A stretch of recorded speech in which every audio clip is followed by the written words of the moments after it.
Freedom, man. That's what it's all about.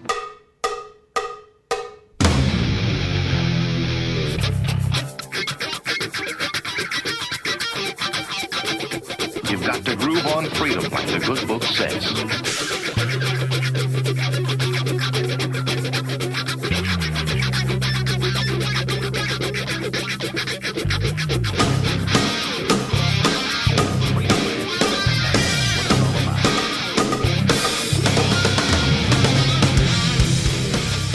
Welcome.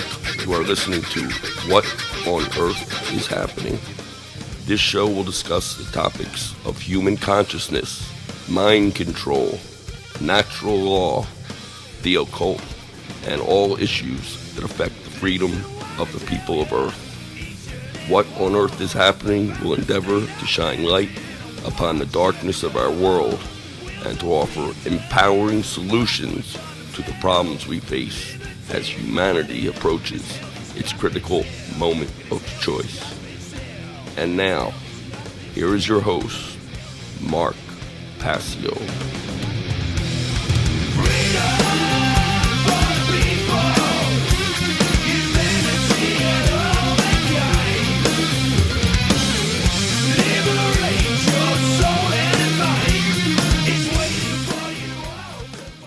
Welcome one and all, you're watching What on Earth is Happening. I'm your host Mark Passio, my website whatonearthishappening.com. Ladies and gentlemen, government is slavery. And here on What on Earth is Happening, we are ending slavery one mind at a time. Welcome to the show, everyone. Today is Sunday, May 26th, 2019. This is episode number 210 of What on Earth is Happening. We have a great show lined up for you here today. I'm going to be interviewing Benny Wills of Joy Camp and his partner, Sonya English, singer-songwriter. Should be a phenomenal and interesting interview. Really looking forward to talking with Benny. We're going to be taking your calls in the third hour of the show. So that's coming up on this edition of What on Earth is Happening. I have a couple of very quick housekeeping tasks to take care of before we read Benny and Sonya's bio and bring them onto the show. So I will be taking part in the first ever Anarchadelphia Conference, Anarchadelphia 2019, happening here in Philadelphia, September 13th, 14th, and 15th, right here in Philadelphia.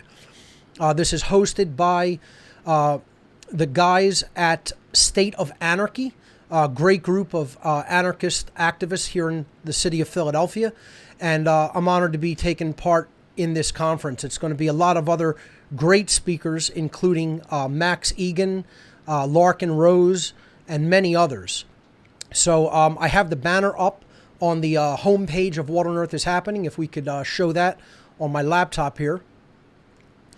You go to whatonearthishappening.com and click the banner. That'll take you to the Anarchadelphia Conference page. And that's right here. It's part of the State of Anarchy website. Tickets are on sale. And if you buy a ticket through with the promo code Passio, it'll save you 5%, and 5% will be donated to What on Earth is Happening. So check it out. That's coming up September 13th through 15th right here in Philadelphia. I will also, my presentation at Anarchadelphia will be entitled The Sacred Gift of Anger. And it will be about how the powers that be in this world, as well as other people involved in the New Age movement especially, don't want us to express righteous indignation and righteous anger at the iniquities that are going on in our world. So it's going to be about anger as a potential spiritual motivator to motivate us to take right action in the world. So that's going to be what my main presentation at Anarchadelphia is about, and I will have a workshop that's going to be given at the hotel, which is the hotel is actually in the naval base area of Philadelphia, in South Philadelphia, just a couple of blocks away from the speaking venue. So workshops will be actually done in the hotel, and I'm going to be giving a workshop. Have not still decided on that workshop, but you'll hear it first here on What on Earth is Happening, and we'll announce it on the website. So let's get ready to go to our guest. Actually, let me just bring up, if we cut back to the computer, this is the banner that the guys at Anarchadelphia made for the conference. Pretty good graphics work there by Pat Leach, and it's looking pretty good. So you could check that out. This will be included with the graphics for today's show. So this is the title card for the show today, and as I said, I'll be interviewing Benny Wills of Joy Camp and Sonya English. So Benny Wills is a stand-up poet, as well as the co-creator of the conscious comedy YouTube channel Joy Camp. He is a classically trained theater actor, holds 2 degrees in performing arts, and has appeared in more than 50 stage productions around the world. In 2004, Benny declared to himself and the universe, "I want to know the truth." This vow led to the destruction of numerous paradigms and belief systems, as well as an inevitable and uncomfortable breakup with his career as a professional actor. Stepping onto the path of truth was the best decision he could possibly have made. However, his life has since opened up in ways that he never could have imagined. For Benny, seeking the truth, doing what is right, and helping guide humanity out of its current conundrum is a moral obligation. Hence, he has devoted himself to living with purpose, being of service, and hastening the awakening of that this world so desperately needs. Sonya English, Benny Wills' life partner, is a singer and songwriter, and she sings truth to power and power to the people. After a stint as a newspaper reporter and another as an actor in Hollywood, Sonya has had a front row seat to 2 major pillars of deception. After finally developing the eyes to see, she looked to songwriting as a means to share what she had learned. What would you say were the first things that made you become conscious? I'm sorry. So that's the end of the bios. I'm sorry. I went into my questions there for a second. So, ladies and gentlemen, without any further ado, I'm going to cut away for a moment and go to unmute their audio and bring them onto the show. I also have to put my headset on because I'm going to be bringing them on via Skype. Let me get their Skype video queued up.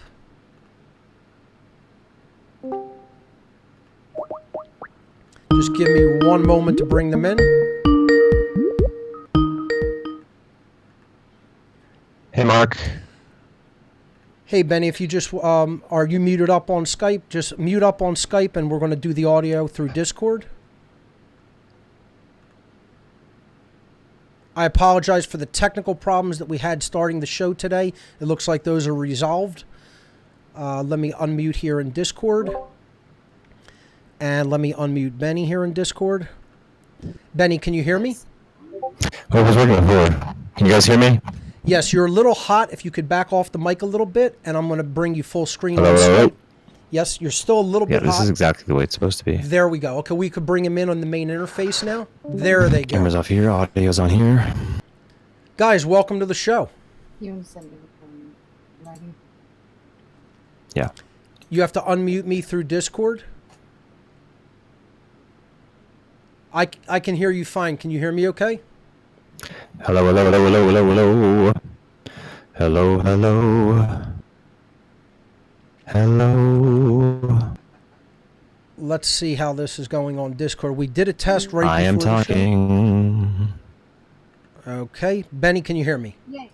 I can hear you, yeah. There we go. Okay, just back off your mic a little bit because your mic is Sure. very hot. Okay, there we go. All right, let me get rid of this chat here, and we got it. We got them full screen now. There we go. Can you hear me still? Yes, but now your video has frozen up. If you could just turn your camera off and then back on through the Skype interface, I think we'll be okay.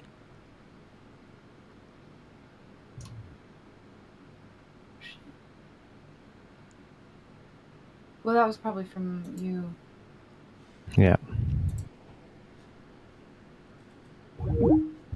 All right, our call dropped. I apologize for the tech problems, folks. This is, a live interview. Let me cut away from here.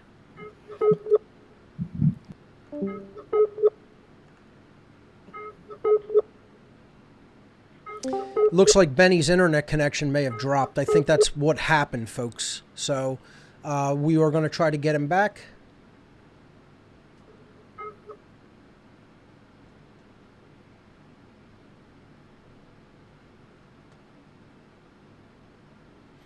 Yeah, it looks like Benny's connection dropped. Well, I'll tell you what we'll do. While we're waiting to get him back on Skype, let's try to play a JoyCamp video. I want to show you JoyCamp's website as well. So if we can cut back over to the computer. Here is JoyCamp's main website. Benny's website is joycampwebsite.com. Okay? And you could check that out. All of the comedy and poetry is there. And you could check out the podcast that Benny's been doing. Joy Camp is just one of the best conscious comedy, sketch comedy that you will ever see. If you're not familiar with it, I highly suggest you check out their website, but also go to the Joy Camp YouTube channel. You'll find it on YouTube, just typing Joy Camp, and just incredible videos up there. Really funny stuff. So let's see if we can bring Benny back, and if not, then I'll play some of that for you. Let's see. Let's go back to Skype. And let's try to bring him back. I think Benny's having internet connection issues.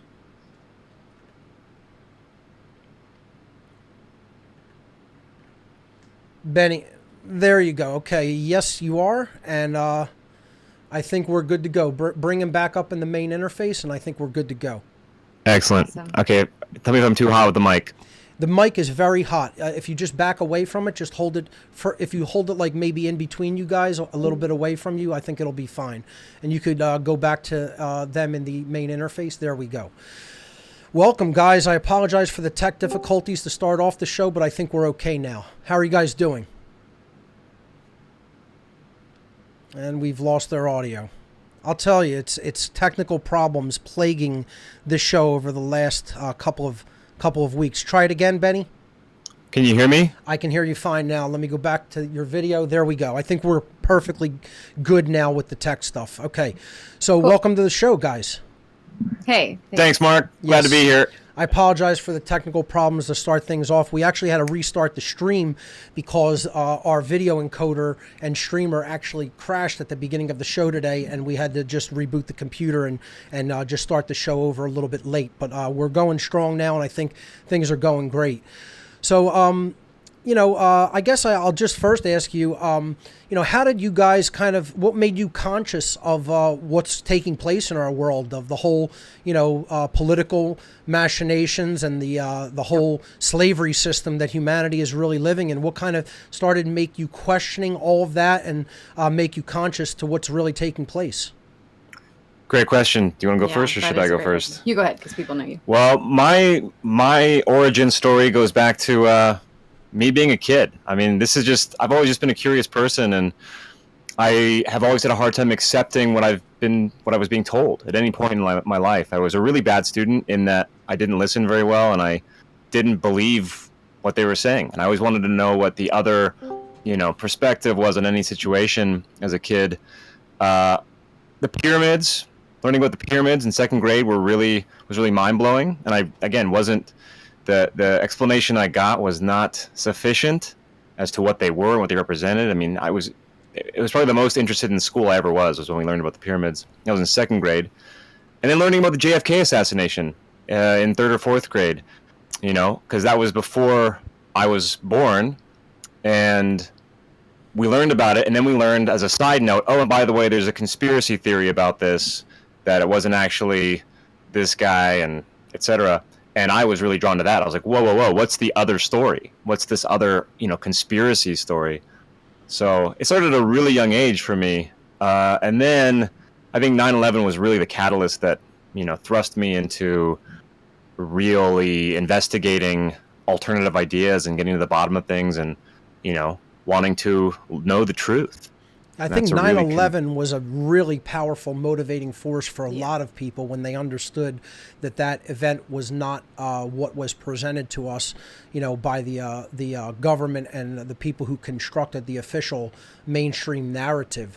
And that really inspired a lot of people to look to alternative sources of information when they realized that they were being lied to by the mainstream media regarding what happened on that day. Absolutely. It was a portal. I mean, it was definitely what threw me off my other trajectory in life. That's what really set the tone for my 20s, because I was, I think, 20 years old when I really started looking into 9/11 truth. And, that set the tone for my entire life, really, was seeing that was not what we were told and trying to get other people to see it too, and then having not much success because people didn't want to hear it, and then trying to figure out other tactics I could use to try to reach people. And that really led to, all my creative pursuits and otherwise. So how about for yourself, Sonya? Okay, I'm giving you a heads up that this audio is a little shoddy, so if you see us listening really closely, it's because it's a little poor. But here's Sonya's story. Sure. I was, I'm humble enough to say I was the opposite of Benny. I was in school and I was really a great repeater. I did really well. I loved it. When I got out into the world, I was pretty startled at not having somebody tell me what to do, if I'm honest. And so it was at a Thanksgiving dinner.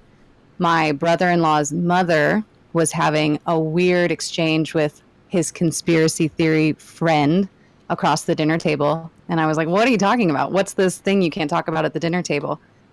And she pulled me aside later and said, we were talking about how steel melts. How did the steel melt? Fire is not hot enough to melt steel beams, so how did the towers come down? And this was like 3 years ago. So I said, what? And I looked into it because she seemed really stressed out about it. So I tried to figure out how the steel melted so that she could calm down and they could all go about having a good Thanksgiving. And my whole reality started coming apart at the seams, as you can imagine. And it's a curious thing because that same family member is not somebody who's awake and not somebody who continued to pull at the thread. I think Trump got elected. She got scared and stopped asking big questions for fear of what the answers might be. But for me, I just went luging down the rabbit hole. And then she met me, and it was. And then I met Benny. The gloves were off. Yeah. Oh my gosh. And kind of the other half of it was a conservative friend of mine knew that I was voting for Hillary and said, have you ever heard this stuff about Hillary and what she does to Bill's mistresses? She ruins their reputations. They turn up dead. I went, what? And I looked into it and honestly still haven't found much about that. But what I did find was the truth about Hillary Clinton. And that's when I met Benny and I said, Hillary Clinton's a terrible person. And he went, yeah, we could really have a future. I got a little tongue-tied when she told me that. See, so I think it speaks to the power of the ability of family members and friends to be able to influence us and just put us onto the right path, even just by like casting a seed down and seeing what happens, just putting an idea out there and see if, we'll take that ball and run with it. So I think that's a very profound story that led to your awakening, Sonya. Mm-hmm. Absolutely. And it forces you to, recalibrate and communicate better. Without a doubt. Now, Benny, you've been doing Joy Camp for about how many years now? Boy, it's been over 7 years since we launched Joy Camp, which is crazy. Yeah, I've been a fan since the very beginning. I love that type of sketch comedy, and I think you guys are really brilliant at it. Thanks. How did Joy Camp get started? Like, what led to its creation? Yeah, well, it was the sort of like the, how do I say it, the culmination of a lot of things. I was on a different path in life. I was really wanting to be a professional actor from the time I was 7 years old. And so I was really dedicated to that path simultaneous to waking up. And the majority of my research was coming while I was still in graduate school, getting an MFA in acting. And meanwhile, Kevin, who's my best friend and also co-founder of Joy Camp, he was in school for writing, and he'd always been making movies with his friends and editing and working with a camera. So he had all these skills, and we woke up together, luckily. So we always had each other to talk to, and we were always able to make light of the situation to sort of, release the tension and to not be so afraid. So we'd make jokes about what we were learning, because some of it's pretty ridiculous. The rabbit hole leads to some pretty just ridiculous things, and so we'd be laughing at things that like reptilians or something, and we wanted to participate because that was one of the other messages that always came through from people that we admired. They said, you have to participate, you have to do something. And we didn't know what to do, and we didn't make the connection right away. So we first started going to 9/11 meetups, and we were holding signs on Hollywood Boulevard, passing out DVDs and being activists in that way, and it just didn't feel right for us.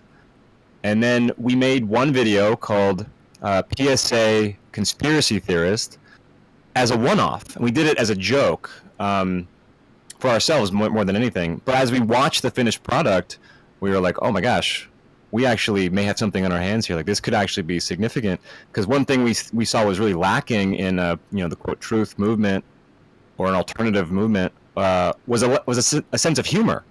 So we decided to really just go all in, and from there we made about 5 more videos, and we stockpiled some videos and then released them all at once as like this launch, and then the rest is history. And it was, again, the perfect culmination of talent and years of research and sense of humor. That's awesome. I'd really like to introduce the viewing audience to some of your sketch comedy. So I think maybe we'll play a couple of videos, and maybe we could play a few more later on. But okay. Which one do you think would be a good introduction? I've queued up several here on my computer, so you tell me what you would like to play first. Well, I think that, we spoke earlier about the Chemtrails video, the conspiracy guy video, and I think that's a good one to play because it's one of our first videos. It created a character that has made appearances now several times over the years. It became an ongoing series, and it's still relevant today. So it's this conspiracy guy Chemtrails video, and it's from 2012. And actually, I think some of the things I say in it are more resonant now than they were back then. Yeah. Okay, so let's cut away for a moment. I'll cue that up and let my producer know when I'm ready. Okay, hold on one moment. Which we can hear. I'm going to temporarily mute you guys so I can play this video. Hold on.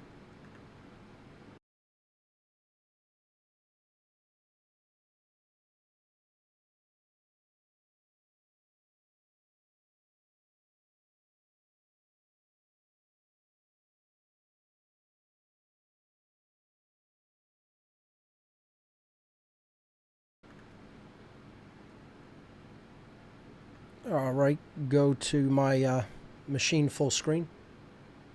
All right, folks, here we go. We're going to play Chemtrails from Joy Camp. Oh, I know this song. Yeah.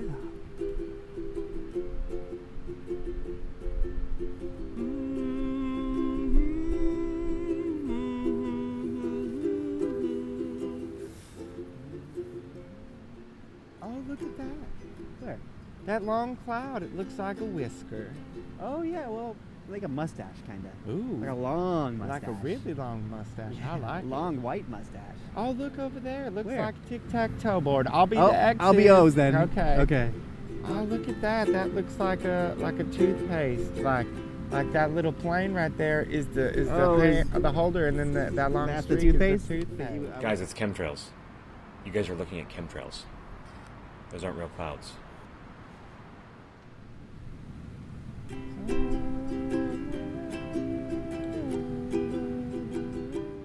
Oh, it's just such a nice day. It'd be better if there weren't chemtrails.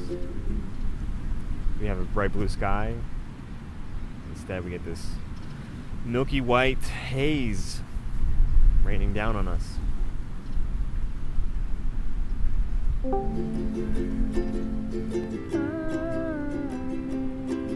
You guys don't understand the severity of the situation.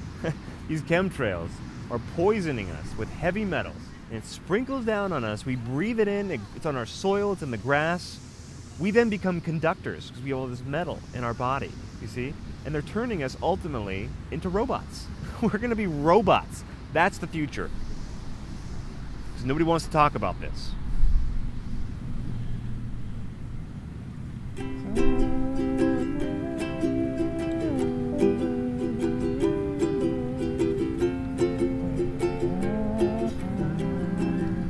Oh, hey, look over there. It's Pinocchio's nose.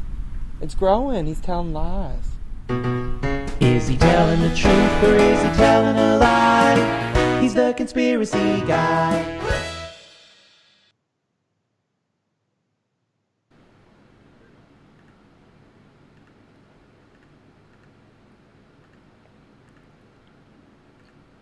right. Let's cut back to them. Great stuff. I mean, that's one of the, I think, classic conspiracy guy sketches, and I think it, like, pretty much says it all. It's like, the public ignoring things, and you calling attention to it in a comedic way, trying to let people know, yes, this is going on, this is something that we should be aware of, but you're having fun doing it, and it's brilliantly put together.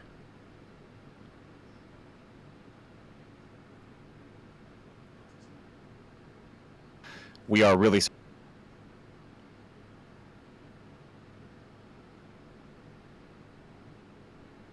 these chemtrails. You guys were just part of the Red Pill Expo, were you not? I think you emceed it, right? I'm emceeing it actually in 2 weekends from so it right hasn't now. happened yet. You just came back from the AV conference out in England. Alternative View 10 in England. Were they covering any geoengineering out there? Oh yeah, for sure. In fact, I think, most of the presentations at least touched on it. Yeah, geoengineering. 5G was probably the biggest, the topic that was through most of the speeches in some way or another. So in general, what was that conference like? And that was in England, correct? It was fantastic. Yeah. If anybody out there is familiar with Ian Crane, he puts it on, and it's one of the best out there because he really runs a good conference. He knows how to put it on. He knows how to treat his speakers. So the speakers are accommodated and comfortable and, not the last priority. Ian R. Crane has been doing this for so long, and he puts out a lot of great information. I would expect his conferences to be no different. So that's awesome that, he's doing that. Yeah. Totally. And he's able to keep such a good attitude throughout the whole thing. He's the MC for his own conference, and he brings experts to speak, and the information's rather heavy, as you would imagine. And he's able to, bring some much needed lightness interspersed throughout the presentations, and it's excellent. And then I get to be the entertainment at the end, which is really cool. So you did your spoken word there, is that correct? I did, yeah. I did about an hour set. I brought Sonya on stage. She sang a couple songs, and it really helps. We've found that it really helps to get people feeling more enthusiastic rather than just depressed. Sure. And overwhelmed. It's all coming in through your left brain, and it's such important information. You're going, okay, I need to find water. I need to, protect myself as much as I can, protect my children. You're in it. And so to me, I think lighting up people's right brain and getting them back into their hearts, it's a relief. It doesn't mean, that any of the urgency or need for action that you were feeling is lessened, but it's just relief and connection and a reminder that we're all in this together. And look around, there are people who see, there are people on your team, and we're powerful in that. So what was the community like out there in England, like the attendees? What's the whole English? Yeah. They make the joke every year that they're Jerry activists because it's an older crowd. It's people who have lived through it and are looking back going, oh wow, I made all the wrong decisions, I trusted all the wrong people, and what can I do now? Yeah, but similar to the crowd that you'd find at most of these conferences. I mean, I find that the best people are drawn to these. So it's very, and what's the irony is that these are the same people that the media is teaching people who watch the media to be afraid of. But they're always the sweetest, most generous, open-hearted, open-minded, thoughtful people. And this conference is certainly no exception. Yeah, you and I first met at Anarchapulco 2018 out by the pool at one of the pool parties there. And, we both recognized that we were mutual fans of each other's work, which was really great to see. Yeah, so, then you were part of Anarchapulco 2019 with, your spoken word, which you did throughout the conference, which was fantastic. I got to catch at least a couple of your sets there, and I got to hear Sonya sing there, which was very great. She has a beautiful singing voice. What did you think of the Anarchapulco conference this year? I always have a good time in Anarchapulco. I mean, I've been going since the beginning. It's been fun to watch it grow. Overall, I really liked it. I wish that I could have seen more. That was my only frustration, is that they had so many stages Right. you couldn't watch everything. So There was I a had lot to going make some on. pretty- Yeah, there was a lot going on there. a lot this year, going on. Yeah. So some difficult decisions, but ultimately it was great. I mean, we were in a beautiful location with beautiful people, and yeah, it was awesome. And I feel like he does have so much going on so many different stages, but the people I caught on the side stages, some really rocked my world. And I thought, how does Jeff Berwick or the team that puts this on, how does he find out about all these different people with such different expertises that don't seem to be on anybody's radar yet? Yeah, without a doubt. I mean, that takes a lot of scouting, definitely. He has people that help out with that, and they do a really good job because it is a diverse, set of not just information, conveyance, but skill sets as well, especially when it comes to the cryptocurrency stuff. What's your guys' take regarding cryptocurrency? Have you guys gotten involved in any of that? Well, yeah, we are involved. I mean, I don't really know. I mean, I like cryptocurrency, I suppose. I'm curious to see where it goes. Let's put it that way. Mm-hmm. But we definitely have some investments and some quite a bit actually. Totally. The economics of it and the decentralization of it is thrilling, and it's marks of the beast. It's like it's so in line also with the totalitarian tiptoe toward one world global governance that we very much want to avoid. Right. Which team the crypto's on. I mean, we're always curious and trying to be discerning while having hope. There's also hope and power to the people. So that's my take on it. Is I have no idea, but I'm very interested to know. I don't want to be contributing to what we don't want to bring in. I think that's a balanced approach to take. I'm kind of cautiously optimistic in the same way, but with any technology, there's going to be a struggle for power over it and the direction of where it gets sent in the future. Yeah. Go ahead, Benny. You were going to say something regarding that? Oh, I was going to say, yeah. I mean, I'm hoping for the best. I'm trying to be. I'm optimistic, but I can't help. I'm always a skeptic, so I want to. I can't put all my faith behind cryptocurrency because it is a cashless currency, and that does fit the mold pretty exactly. So I'm hoping for the best, and we'll see what happens. I'd like to know who created it. I think that would be nice to know who created Bitcoin. What is the blockchain and where did it come from? It seems like it's something new under the sun. Do you know what I mean? Sure. I think Craig Wright came out and was claiming to be Satoshi. I don't know whether that's accurate or not, but it seems like he's pretty adamant about that and has produced some documentation regarding it. So we'd have to see where that goes. Who did you say, Craig Wright. I haven't heard of him. No, I've heard that name. Yeah, if you check it out, he's claiming that he is Satoshi and has come out and produced some documentation that he, kind of authored the white paper of Bitcoin. It's at least like the Copyright Office of the United States has acknowledged this. So whether it's actually really the case or not is left to be seen. But we'll see how that plays out. But I think it's a cautious approach is the way to take it as far as I'm concerned. I got involved in cryptocurrencies back in 2009 and have taken that cautiously optimistic approach. I kind of tend to just try to do multiple things to compete with the whole colossus that is the dollar. And I think anything that creates competition in that regard is probably a good thing. It's just we can't let anything get too much power. So exactly. Yeah. With you there. I had an interesting experience a couple weeks ago traveling. I just had this really bizarre weekend where everywhere I went wouldn't take my cash. Oh my God! And I didn't come up against that yet. But in 2 days, I flew to Chicago for a wedding. They wouldn't let me pay for my rental car with cash. I got back to LA. They wouldn't let me pay for the shuttle bus to the train station with cash. And then the next morning, I went to go get a cup of coffee, and the coffee shop wouldn't take my cash. Oh, that's crazy. The coffee shop wouldn't take cash for coffee. Exactly. It was totally Black Mirror. It was bizarre. I think a good thing that happened recently in Philadelphia is, not that I want government to pass any laws, but they basically said that people starting businesses here have to at least take cash as legal tender. They can't just cut cash off and only take electronic forms of payment. So I don't necessarily disagree with that. I think people should just at least be given the choice to pay how they want, Absolutely. Exactly. And LA is like, the birthplace for a lot of bad ideas.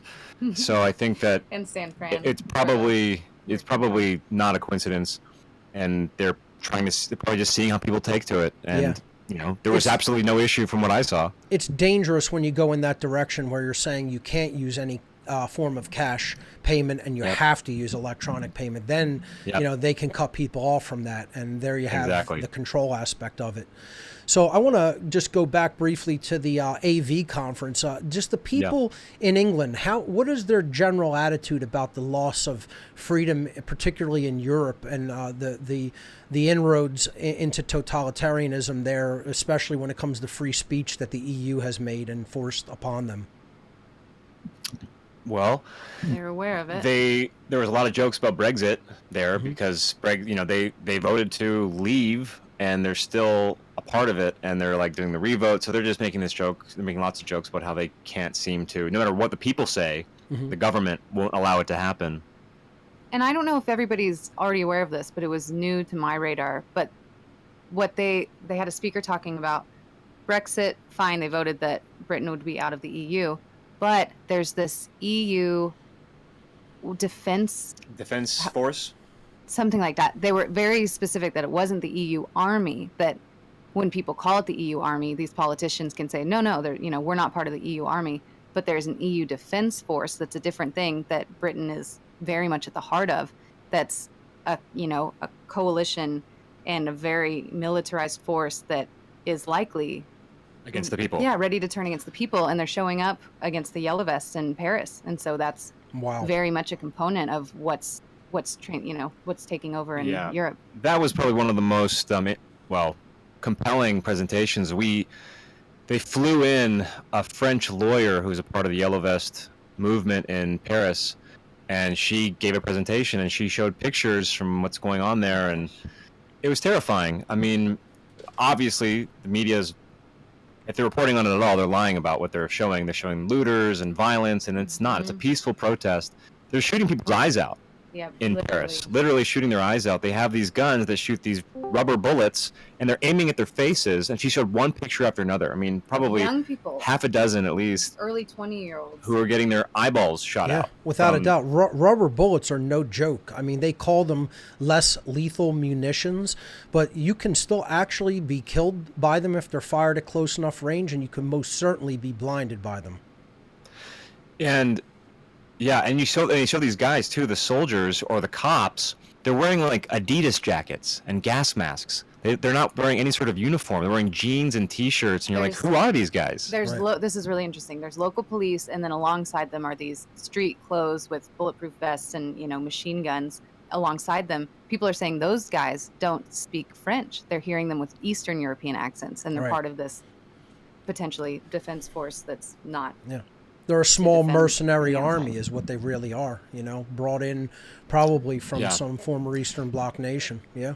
So we're having a hard time. Our connection's not great, and we can't always catch everything you're saying. I was saying that there are probably mercenaries that are actually brought in there to do dirty work like that, probably from some former Eastern Bloc country.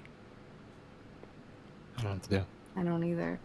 I'm not hearing anything you're saying, unfortunately. Okay, so we're losing audio. I'm just letting my producer know. You're just in and out. Okay, it's cutting in and out through. Let's cut away for a moment, and I'll try to clear that up. Okay, sorry about that. We want to hear you. It's weird. How about now? Any better? Well, so far, it's great. Yeah. Yes. I think so. Let's just see if you speak in complete sentences and if I can hear them completely. Okay. All right. So what I was saying is I think that these are hired mercenaries brought in. Damn. Still cutting out. Again. All right. I'm going to try to. Every other word. All right. I'm going to try to disconnect my my headset and reconnect it. Hold on one moment. Okay. We're going to try to kill a fly. Where's my things? Right behind you. Yep. How about now? Well. Any better now? We'll see. I mean, you start off okay sometimes, and then it's trailing off. Yeah, it might be our connection. I'm not sure. It's hard to tell. Like I said, this is my first time using Discord. Okay. All right. We'll try to do the best that we can. Hopefully, you can hear the questions that I pose. So, Yep. over in Europe in your travels, like, what is the general attitude regarding America and Americans that you've seen? Well, it's a good question because it's hard to really say because we're hanging out with such like-minded people. Sure. We don't find, I've been traveling a lot for the last 11 years, and I've never come across anyone who was mad or treated me poorly because I was American. I don't know if that's a misconception or if I'm sure people experience that to an extent sometimes, but I've never had an issue because when I first started traveling internationally, when I was in graduate school, I was a little nervous. I was even instructed to tell people I was from Canada, but I've never really been met with any, animosity because I was American. I don't know though. I think that just by going to the cities, like going to Dublin, Ireland, and we were in London last year, and we spent some time in Australia earlier this year, and there is the same energy permeating through all these places. So there's this, global. How do you even say it? Like I guess a globalized feel, homogenized would be a good way to put it. Homogenized, cultureless, materialistic. World that's everywhere that most people are buying into, and their attitudes are fine in one-on-one interactions, but there's definitely an ignorance that's abundant. And it seems universal that the number of things people are being told to be afraid of is on the rise, and the amount of interference and protection that's needed because of that is on the rise, and that unfortunately is everywhere we've been, where there's more and more control permeating the culture and more people just saying it's good, we're thankful because it's so dangerous out there.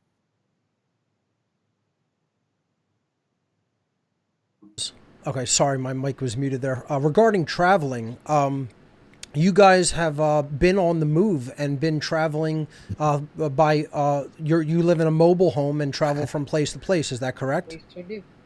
Yes, if you couldn't tell by the excellent decor behind us, we live in a travel trailer. Yeah, we a little over a year ago, actually just over a year ago, we finally, well, I shouldn't say finally, we decided to sell all of our stuff, get out of Los Angeles, and move into an RV and not be in California anymore. So now we're in Washington, and we've been living in this thing for a little over a year, and it's been really awesome. It's been really liberating and cool. Yeah, the feeling was we knew that we needed to get out of Los Angeles as soon as possible, but we didn't have where to go. We knew away from here, but toward what? And the solution ended up being move into a travel trailer so you don't have to make that decision right away. And there's a lot of interesting things that we'd never thought about that go along with that, as far as mobility and freedom and autonomy and money saving, and it ended up being the exact right perfect thing for at least this moment. That's really great. I think it's something that a lot of people have probably kicked around the idea of at one point or another in their lives because of that type of freedom that it would bring and that type of flexibility. But very few people really develop the courage to go ahead with anything like that because they see it as such an uprooting of their lives and such an almost quote unquote extreme thing to do. So, I commend you guys for taking that approach and just having, faith that the universe will take you where you need to be. Exactly. Well, I like to say that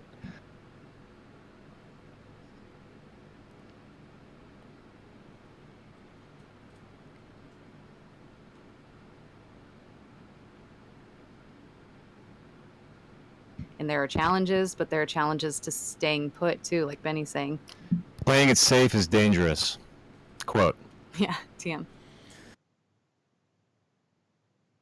I think that the universe rewards us for courage and boldness, and that's what a lot more people I think need to step into that consciousness dynamic, and they will see the results when they do it in their lives. When you're putting yourself out there, when you're doing the right thing, when you're being creative, when you're even taking chances, but they're chances that are calculated for the right reasons, the universe is going to respond to that and support you in a very powerful and positive direction. That's so Absolutely. true. And that's something I wish I could instruct people on and tell them, like, this is, 'cause so many people are afraid to really accept what, how dark the rabbit hole can be and how dark these truths are, and that the people in power are as bad as they are. But once you are willing enough to stare it down and not just be blindfolded about reality, you become liberated. Yeah, you face a lot of really scary things, but as a result, you end up, removing yourself from a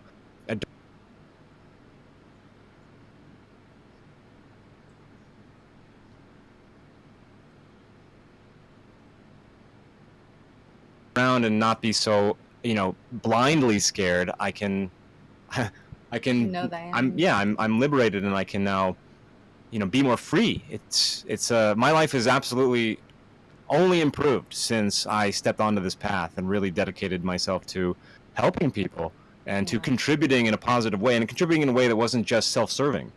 And my life is awesome. And I think that that's something I wish I could, get people to understand. And it's really important to acknowledge, because and I still am, I succumb to this all the time, is it's so bad. It's worse than you could ever imagine in a way. And so the more you learn about certain directions, it's terrifying and it's awful. But what you just articulated about how the universe very much supports you if your intention is right, if you're acting with right action and right intention, you're supported. That's the best news you could ever get about your life. And it's true. And it is as good as everything is bad. And so we have to acknowledge and accept it as a gift, because what we're dealing with is as bad as can be, but that's as good as can be too. That's right. And, when it comes to creativity, I think that's another expression that gets the universe to come to your support and even defense. It's like we are all here to be creative individuals. That's the underlying power of the universe itself, is the power to create something new, to put something out there for others to take into themselves that can be a powerful transformer in their own personal lives. So, regarding that, how do you go about the creative process with Joy Camp, and then with your singer-songwriting career? Whoever wants to go first. And I want to ask Benny in particular about what possible plans there are for Joy Camp going into the future, as well as an addendum to that question. Sure. So the creative process for Joy Camp has always been very fluid. I mean, it was really kind of easy when Kevin and I used to be roommates for a majority of the time we were making Joy Camp videos. From 2012 to 2015, we lived in the same apartment, so we would just come up with ideas. I mean, basically, any topic that struck our fancy, we would think, where's the humor in this? How can we make this funny? And it was really great for us, because it served as a way to, as an outlet for us to release, again, that frustration about how bad these things can be. And it also forced us to know as much as we could about the topic, so that we weren't misleading people. So that was very fluid. And I don't know, the Joy Camp stuff always just comes up like an idea. I mean, it's just one of us will be like, what about this? And then we usually just run with it, and it, for the most part, usually works, because if we find it funny, we just trust that other people are going to find it funny too. And then with poetry, that's just discipline on my part. I write consistently, and I don't give myself.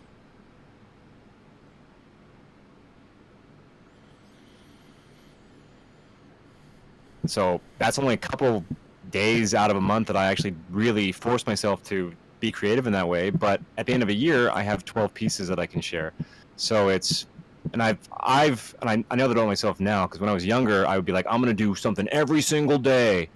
And when I did that, then I'm more likely to fail, because I can't keep up with it. So just giving myself this very loose but consistent structure, I'm able to produce something month after month, at least one a month. And it works for me. And for Sonya. Yeah, and then you'll get back to what Joy Camp Oh is yeah, doing. I'll get back to the future soon. Okay. For me, and I'm just getting started and finding the discipline of how to put it out and produce it. But for writing the songs, it's honestly, I mean, I relate to how you tell your story, Mark, and that you were consuming all this information and digesting it and becoming actually useful in what you knew, but not putting anything out with it that would be helpful to other people. And so I've been in my study zone trying to just figure out what I'm a part of and what this place is, and still doing that. We'll do that for the rest of my life, but wanting to contribute in some way, and living with Benny and being present to his poetry all the time was really inspiring, and a constant reminder that you can create and produce. And so I was taking notes and trying to write essays, because I started as a journalist, and I thought I can write articles about the stuff that, about here's what changed my mind, maybe this will change yours. And I still want to do that, but it was so unfun that I wasn't doing it. And when I sat down to write a song, because we had this share night, it was magnificent. It was a completely different feeling and a different experience of being alive, honestly, is writing the song. And I feel like the words came, and instead of getting bogged down in the details and citing my sources and saying it in a way that I could stand behind journalistically and say, I know this to be true, which is actually very little.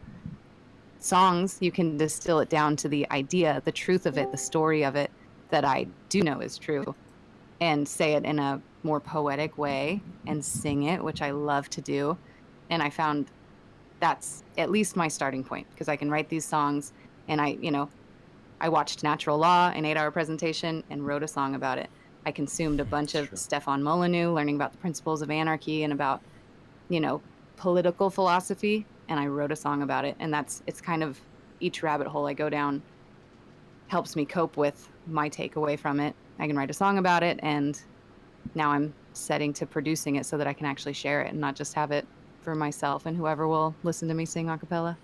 That's fantastic. I mean, this is what I talk about all the time, folks. There's no one way to do the great work. It's whatever way that you are comfortable with. It's whatever way that you have the talent to put it forward. And you could do it in a creative way. You could do it with writing. You could do it with allegorical stories. You could do it with singing.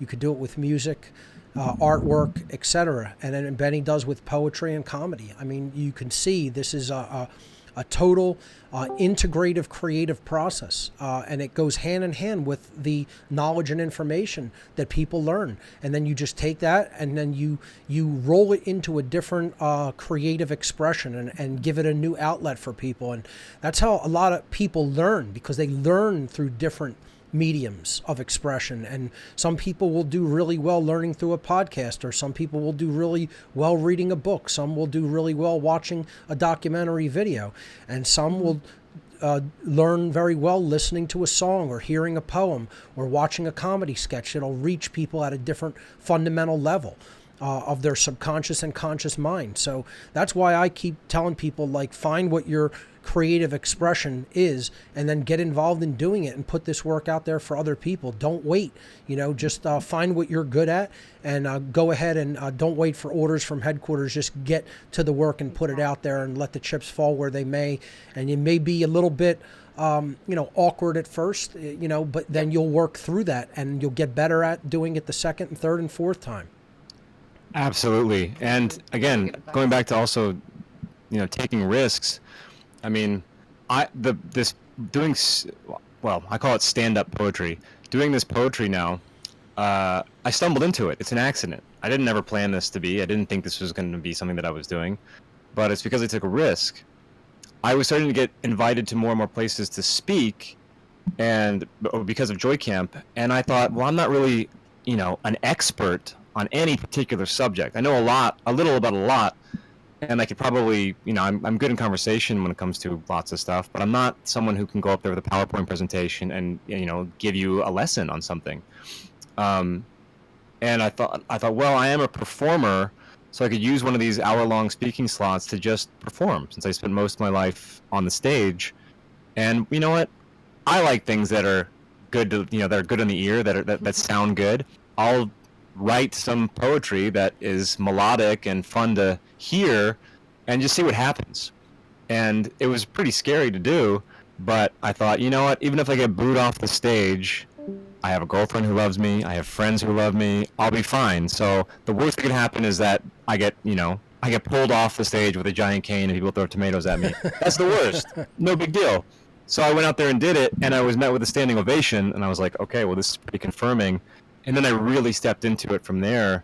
And so now in my 30s, I'm a traveling, performing poet, and I still am just like in awe of how that came to be, because it was a total accident.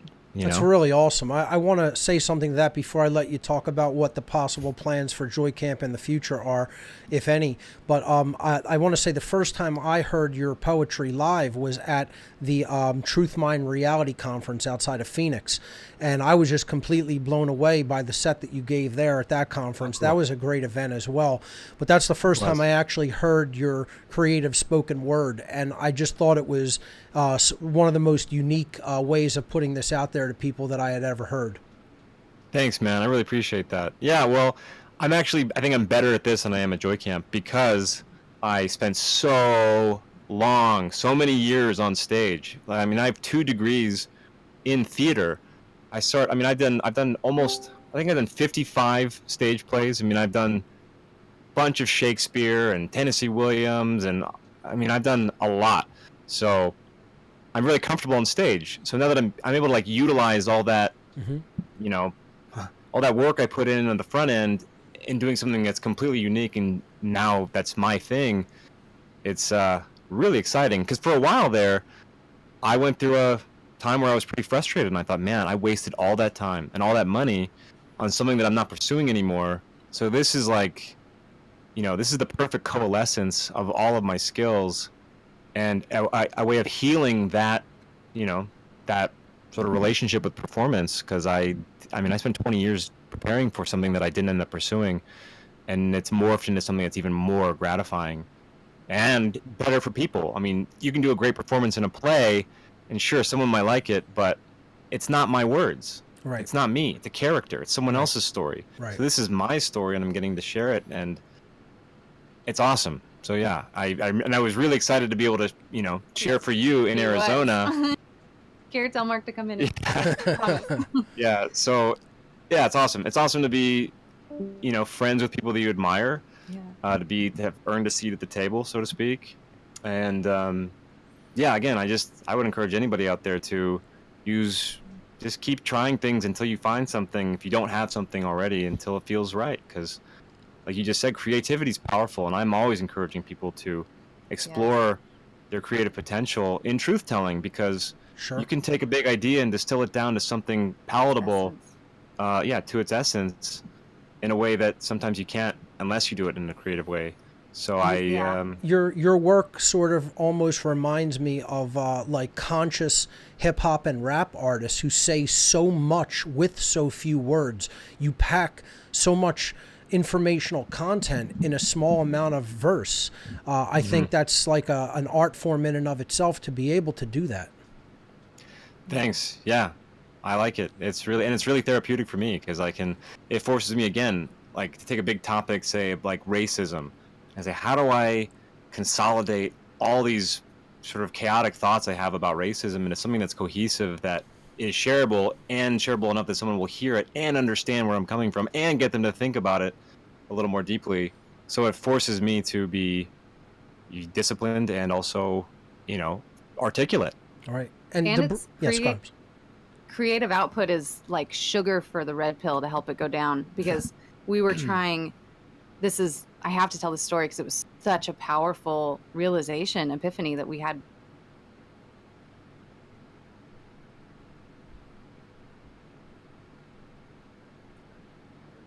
People, but it wasn't going anywhere. It was so frustrating. We were all upset that we were arguing all the time, upset we couldn't agree on anything. They're liberal. They're liberal, and they're trying to be good people, but they weren't, they just can't accept that anything's as bad as we say it is. And we were just butting heads, with neither of us wanting to concede and say, okay, agree to disagree, because we both feel like it's so important, and they feel just as strongly. And so anyway, it was terrible. It was so awful, and we just wanted to be having fun together and talking about anything that wasn't controversial, but we couldn't find anything. And so Benny said, let's just have an art night. Let's suggest we have a creative night where we all sit down and share something creative we've been working on. And so they said, sure, sounds great, cool. And we sat down and heard some of my brother-in-law's book, and it was wonderful. And then Benny shared a poetry set of his from Alternative View 9, and I sang my songs. And at the other end, it was like the air in the room had a different quality to it. Instead of just being endless tension, that was all dissolved. And they asked a bunch of questions. They said, what did you mean when you said this? And what, when you said this in your poem, what did you mean? And when you said this in your song, what did that mean? And we were having these conversations, and everybody's guard was down, and we were all complimenting each other and celebrating each other. And it was awesome. And we even, my brother-in-law said, wow, you're really hitting at something that I feel in my heart that I just can't put words to. And Benny got to say, yeah, that's exactly what my entire life is about, is that itch and trying to scratch it. And see, this is what I've been trying to subtly encourage people to do. It's because I'm the kind of straight ahead, I'm just going to give you the information as it is, and that's going to be for the strongest among us to take in. And I recognize fully that not everybody is going to be like that. There are going to be people that will not be able to take the truth as I personally deliver it to people. But what I think my goal has always been is not to reach every single individual. I know no one person's going to be able to do that. I am trying to reach the people out there who are part of or most of the way there, and inspire them to then become teachers in their own way through their own unique expressive outlet. And that's what I love seeing. What you guys are doing it in a completely different way than how someone like myself does it. Yet, as you see, it will reach people that most certainly you would not be able to, hand a Mark Passio flash drive or DVD and say, here, watch this. They would probably melt to the ground, hearing some of the things that I have to say. But you guys would be able to bring it to them in a slightly different way that will be able to reach them where they're at. Now, I apologize. We're still having some technical issues. I think there's a problem on my laptop with the power reaching the device that sends the signal out. So we've been cutting out a few times as we did last week. I'm going to just completely replace this piece of equipment next week. So hopefully that should not happen anymore after this week. But I apologize. I'm not going to be able to switch it on the fly. So if we cut out a couple of times like that, it's just we're going to have to deal with it and work through it. So, what do you guys have to say regarding what I just said about different people can hear it differently from different people? Yeah. Well, what I was going to say was, what's funny about you saying that is when people come to me and they want to know more, because that has happened actually, a few times in the last couple of years, people from my past who are now all of a sudden going, things maybe aren't what I thought they were. I'm going to ask Benny what he thinks, because I've had this reputation, I guess, for a long time. And I'll immediately send them in your direction. I say, watch this. And I send them the natural law presentation. So you're one of the first resources I give to people for them to really have a total blast of truth. Oh, I appreciate that. Thanks. And you were that resource for me. I wanted to know more, and I wanted it direct, and I so appreciated your approach. And I was so excited after writing Natural Law. The first song I ever wrote was what I'd learned from Natural Law and about personal sovereignty, that we own ourselves. It was so well articulated to something that I was only just understanding in a more amorphous, ambiguous way. But then I was on the phone with my sister, whom I love more than anything, and telling her, you have to watch it, because I thought, problem solved. If she can watch this, short 8-hour and 45-minute presentation, she'll get it. And so I was selling it to her. Yeah. And I was in the car with Benny, and I was like, I was describing it, and he was just nodding and kind of saying, okay, cut it off. Let her, let her take it from there. And instead I said, and he used to be a satanic priest, so he really knows what he's talking about. And Benny was going, cut, stop. You just bait him. You don't want to give him too much. Yeah, so sure enough, she was kind of like, oh, neat. All, interesting. She didn't watch it. But someday she'll be ready. Yeah, you got to get little bite-sized morsels when they start being curious, or else they're going to run away. Exactly. So, regarding possible, tension or blowback, has there been any issues, with family and friends' reactions to you guys coming out publicly and speaking about the things that you do in, your daily life or in your performance art? I'm sorry, can you repeat the question? Yeah, I was saying, regarding coming out publicly and talking about the things that you do in your performance art, has there been any tension or blowback with family and or friends? Oh, yeah, absolutely. With family in particular, it's interesting. Something else I was going to comment on earlier regarding the conspiracy guy chemtrails video. What's interesting for us, looking back on these conspiracy guys videos over the years, I feel like we kind of, without trying, without meaning to, we encapsulated where people were at as far as their reactions to conspiracy theorists are. And in that one, the guys just tune me out. They just pretend like I'm not even there. They just wait till I'm done, and then they keep going. And if you watch the conspiracy guy videos, by the time we get to our false flags one from about a year ago, the guys are so angry at what I'm saying, they kick me out of the house. They say, "Get out of here." They're so mad because I'm challenging their belief system, their BS. And I feel like that's what's happened. So in my personal life, while I feel like I'm only getting better as a person as I continue to evolve and grow and get older, people's response to me who are not already at least questioning things a little bit is becoming more angry. So whereas 10 years ago, they may have rolled their eyes and be like, whatever, conspiracy theorist. Now they're saying, fuck you, man. How dare you say that dangerous hate speech? And I've definitely had to deal with some of that in my own family. I mean, I have a niece who refuses to talk to me. There's actually a poem that I sent to you that we might be able to play at some point. It's called San Francisco Pride, and she identifies so fully with this LGBTQ movement that she thinks I'm now just some homophobic, white supremacist, alt-right Nazi spreading dangerous conspiracy theories and hate speech, that she won't talk to me. And this is someone I've known since she was born. I mean, I held her when she was a baby, and I've been nothing but supportive and encouraging her entire life, and paid for field trips, and I've just been a good uncle.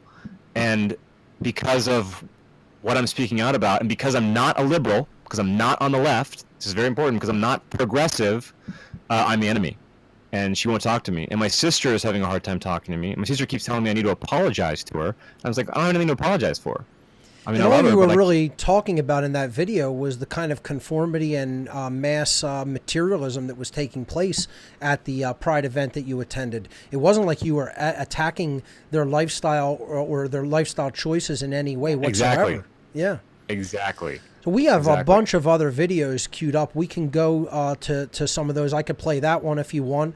And, then we could talk about where Joy Camp is possibly headed in the future, because I really want to hear more about that. But if you want, I'll queue up that Pride video, and we could check that one out. Sure. Yeah, so then if anybody who's listening can see that, my comment on San Francisco Pride in this video has nothing to do with, again, sexuality. It's about what I experienced at this, what are you going to call it? Festival event. So Right. yeah, sure, let's play it. Yeah, as I understood it, it was more about like corporate materialism and pushing a corporate agenda more than anything else. And chaos. It was just chaos. Sure. It was chaos. All right, we'll cut away and I'll cue that up.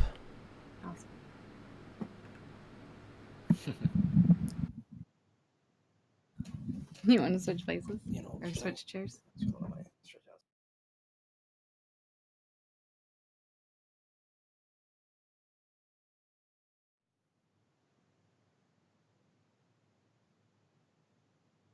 So, in case you couldn't tell, I'm from America, and last year I went to the San Francisco Pride Parade with my beautiful girlfriend, Sonya, and my best friend in the entire world, who is gay. And it was perhaps the most Orwellian experience of my life. I was astounded by what I experienced there. And I wrote a poem about it. This is my experience. San Francisco Pride, abide, or else. Celebrate diversity in advertising. Google, PayPal, Microsoft, eBay, Apple, Gap, T-Mobile, Safeway, Amazon, Facebook, AT&T, Starbucks, McDonald's, and PG&E. Lesbian, bisexual, gay, trans, and queer, sponsored by Uber and Michelob Beer. Hashtag equality, hashtag resist, with a Wells Fargo rainbow to slap on your wrist. Meanwhile, beneath the shadowy buildings of bankers' greed, amidst the stale, piss-soaked air, on the streets of a flattened piece of paved earth, people are sleeping and starving and crying and dying. Lots and lots and more. And it's illegal for you to feed them. And it's illegal for them to scavenge. And the rest of the restaurant food and food-like substance is thrown away in plastic bags to rot forever, out of sight, out of mind, in a land far, far away. Because life ain't free, pre-5G. Except for flu shots, of course, available now at CVS, a proud advocate of pride. Freedom won't be achieved with the support of Levi's jeans or Macy's or Pete's coffee. Real revolution is evolution of the mind, and it will not be televised or funded by Smirnoff or endorsed by BMW. Hashtag resist government. Hashtag resist corporations. Hashtag resist hashtags. And for God's sake, please, stop arguing over who has it worse. It's bad, and it's hard for everyone. But hey, what do I know? I'm just a straight, white, cisgender male. I'm probably missing the point.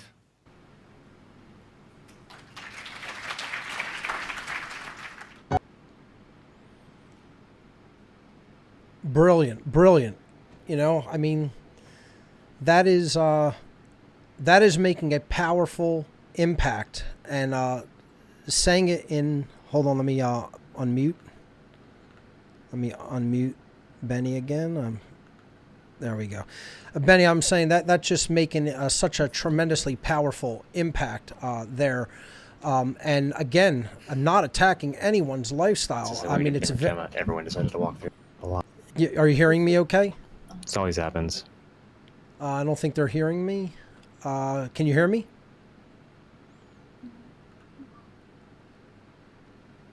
Looks like we're not. Benny, are you hearing me okay?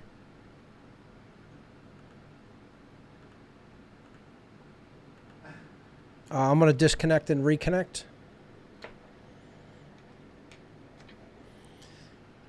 Ben, are you hearing me okay? Can you hear me? Yeah. There we go. Yeah, Okay, we're back. I turned your volume up a little bit. Let me know if it's too loud on your No end. worries. It sounds good. So I was saying that, that's just like brilliantly done. And you're saying so much in there about like the type of conformity and the type of really censorship of expression that goes on within that community, and how they're embracing the corporatism and materialism and advertising schemes. But in no way are you ever attacking the lifestyle of the whole LGBT community. It's just, you're talking about the type of way that the event was arranged and how it was Orwellian in the way it was set up. So I think anybody listening can definitely tell that, as long as they're not, so rooted in this very, leftist censorship mindset. So, I think that comes through clear in the video, and the video is very powerfully done. I appreciate that. Thanks. And yeah, I mean, that's one of the problems we're all coming up against, I think, is people who are that adamant about these leftist ideas, they can't hear what you're saying. They can't hear logic. They can't hear objectivity. And then if you approach something neutrally without if you approach something neutrally, objectively, they think you lack compassion. So it's all this emotionally driven nonsense. It's actually being fed to them to buy into. But yeah, I mean, it's been really frustrating. And that, we went to that Pride event, and it was really disheartening as well, because you see these people who do want a better world, and it's just completely been hijacked and commandeered and redirected. And when you see Starbucks and Chase Bank with rainbow filters over their logos, that's not a revolution. That's not that's not grassroots, like people standing up against something. That's corporately sponsored. Yeah, they're trying to just sell to that market. That's all. It's targeting a market demographic. That's all it is. Yeah. You still there? Hey there. Yeah. Sorry. Yeah, and they're not celebrating anything. That was my biggest problem with it. Didn't feel like it was a celebration of anything. It was just debauchery. I mean, it was people drinking and doing drugs in the streets, and peeing in the streets and running around naked and showing off their transgender scars. And it was and then they corralled everybody into this one section, like this one fenced off area, so everyone was just like in a cage running around naked and drinking. And I'm like, this is not freedom. This is debauchery. This is sort of lightly organized chaos. And yeah, it was just crazy. It was a totally crazy experience. And so I wrote that poem about it, and now my niece won't talk to me. I think that a lot of people in any type of minority communities don't really understand equality under natural law. They sort of want equality in the sense of uniformity instead of an understanding that we all have the same rights and we should all respect each other's natural, innate human rights. That's what's lacking in that understanding of equality under natural law. It's what's lacking in a lot of alternative communities, unfortunately.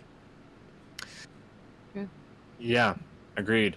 And there's just so much victimhood going on, and blame. Everyone's to blame for everyone's problems, and there's no empowerment. There's no, like, I want people to be empowered and feel like they can, if you face adversity, you can move through it, and you can let that be a seed towards growth, and not just something that keeps you from ever progressing in life. And it's quite a predicament we're in. Yeah, I like. There's so much. Yeah. Go ahead, Sonya. I was thinking that what I've been noticing a lot lately is the word diversity. People are such champions of diversity as long as it doesn't mean diversity of political thought. You better not be politically different.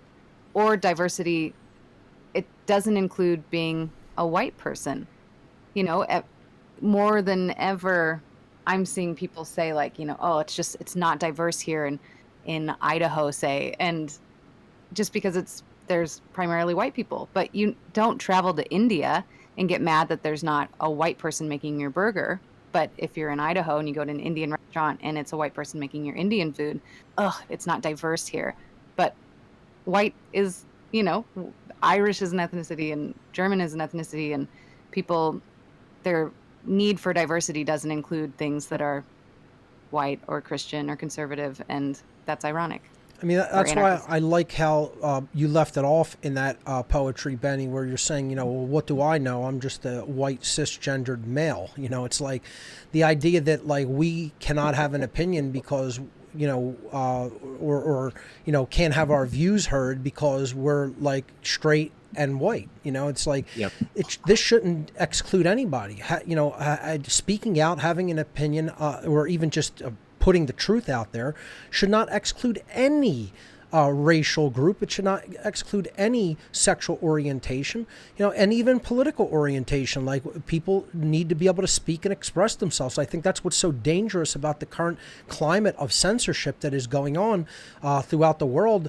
Really bad. It has gotten very bad in Europe, and that level of type of censorship of freedom of speech is starting to raise its head here in America, and it's really being championed by the tech giants and the leftist community, and it's a very dangerous slope that we're treading down. What do you guys think about what's going on with the whole attitude and the whole air of censorship that's coming about in America, and especially when it comes to big tech? Well, I mean, I have multiple thoughts on it. On one hand, it's horrible, and it's, they're silencing anybody who has a contradictory, or not even contradictory, but just a different perspective on something. But at the same time, I feel like the fact that they have to resort to those measures is a good sign that there's a major threat against their narrative.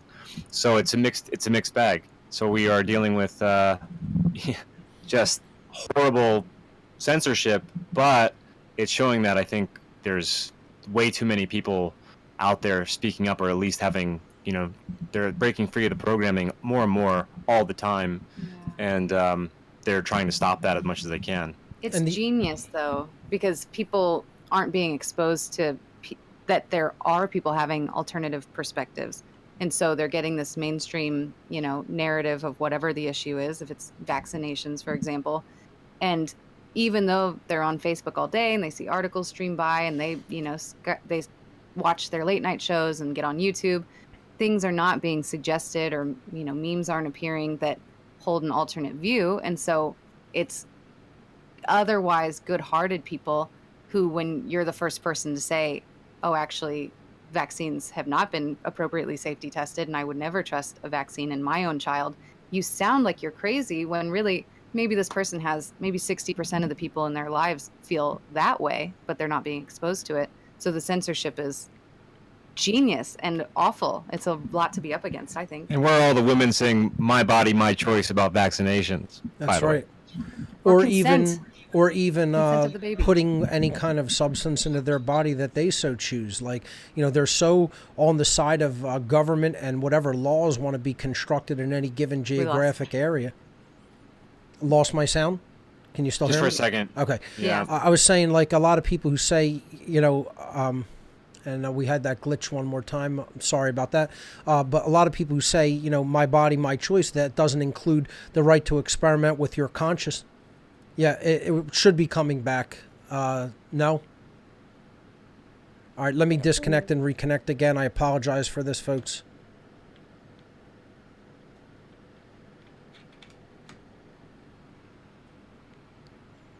How about now?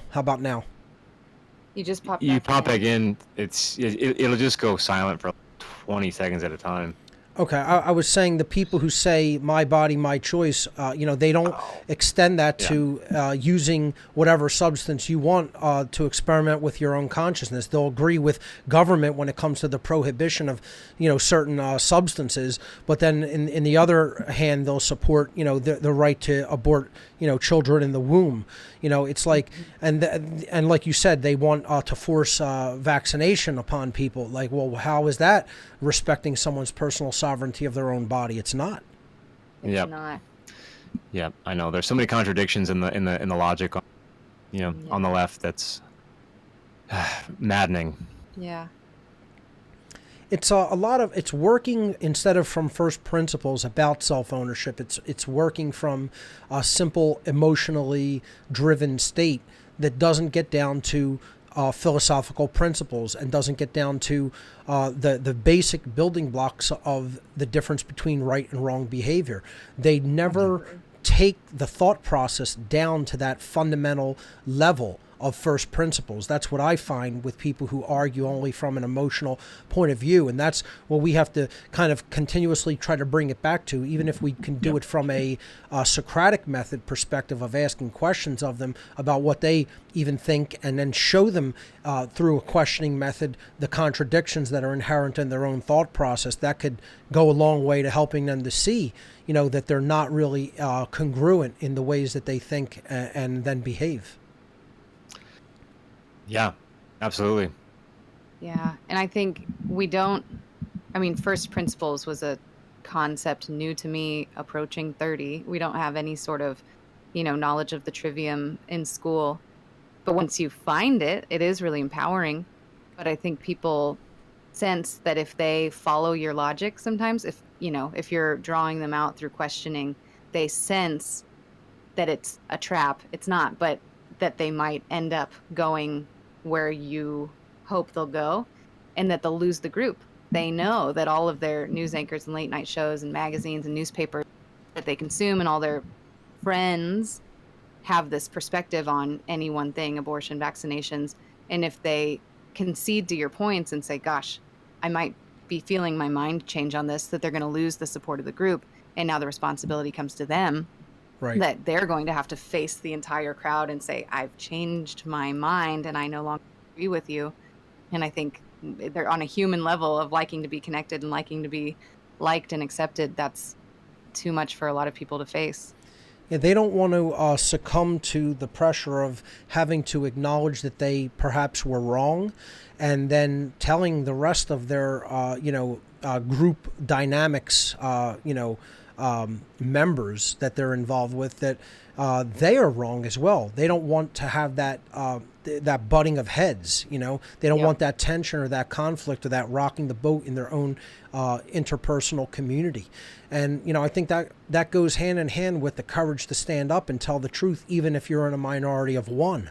And it's a rare thing. It's something that not a lot of people want to dedicate their lives to, because it doesn't have to, but it can alienate you from other people, especially if you've surrounded yourself with people who are engaged in the illusion, perhaps to a deep extent. Then it will force people to ask, well, where will that leave me in my social dynamic if I go in the other direction?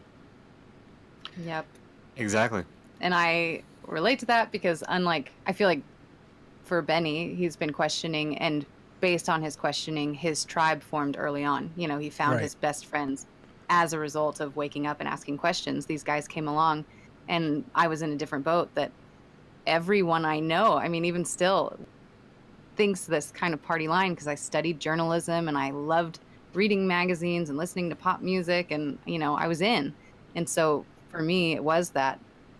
And you were in Hollywood for a while, right? So, which is like the epicenter.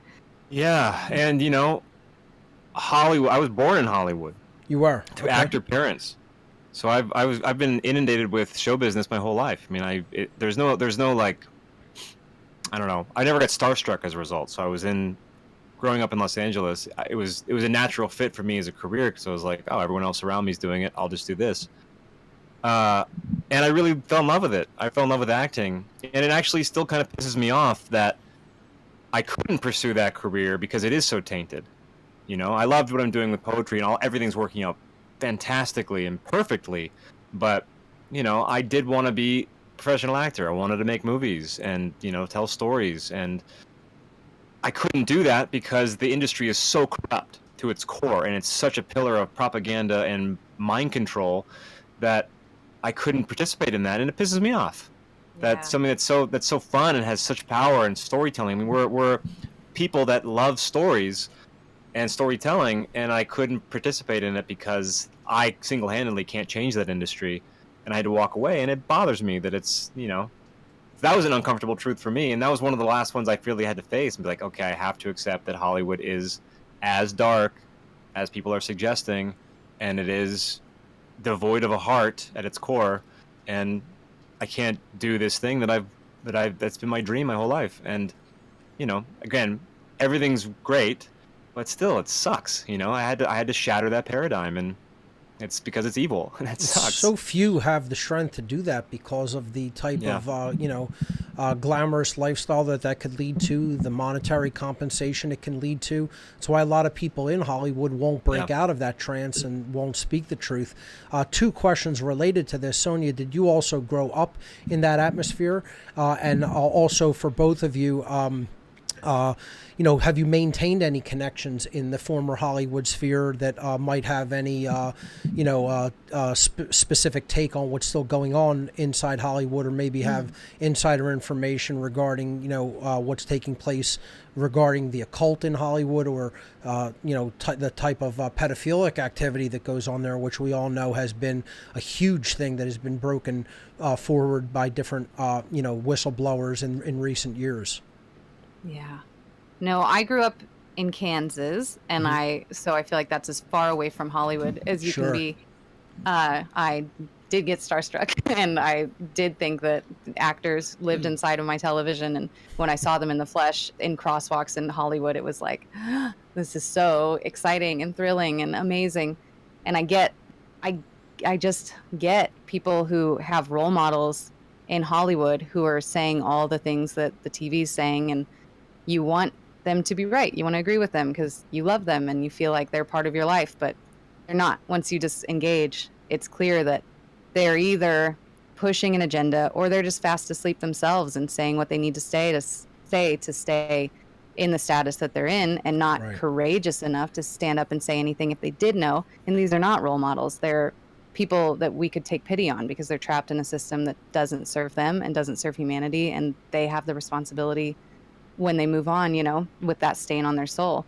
So it's a completely different perspective than what I came in with, and I grew up not involved in Hollywood at all. And regarding firsthand experience, I didn't see anything really. I mean, you see the living there, you feel the desperation, and you feel the sort of frantic energy to have high status. There's all this it's so much competition in Hollywood, and very few people are actually satisfied with what they have. I mean, even people who are really successful, because I think we both got to spend some time around people who were successful in Hollywood, and they were always wanting more. You know, they were. It's like that. It's like when you see the guy who played Kramer on Seinfeld have his meltdown, whatever it was, Laugh Factory, and you know, call the black guy in the audience some pretty bad words. Right. He's having a meltdown because he's not he's not in favor anymore. He was on Seinfeld and that ship sailed, and instead of taking those millions and millions of dollars and, you know, seeing the entire world, what was important to him was relevancy, making sure that he was still popular. And so you see him having this meltdown in some comedy club in LA, and it's really pathetic because he's at the end of his rope. He's desperate because he wants that fame still. And you see that everywhere. That's why all the women get plastic surgery. I mean, it's a joke. So you see that firsthand, you know, in spades everywhere. As far as the occult stuff goes, I mean, you just sense it. I think most of these celebrities don't know what they're doing. I think a few do.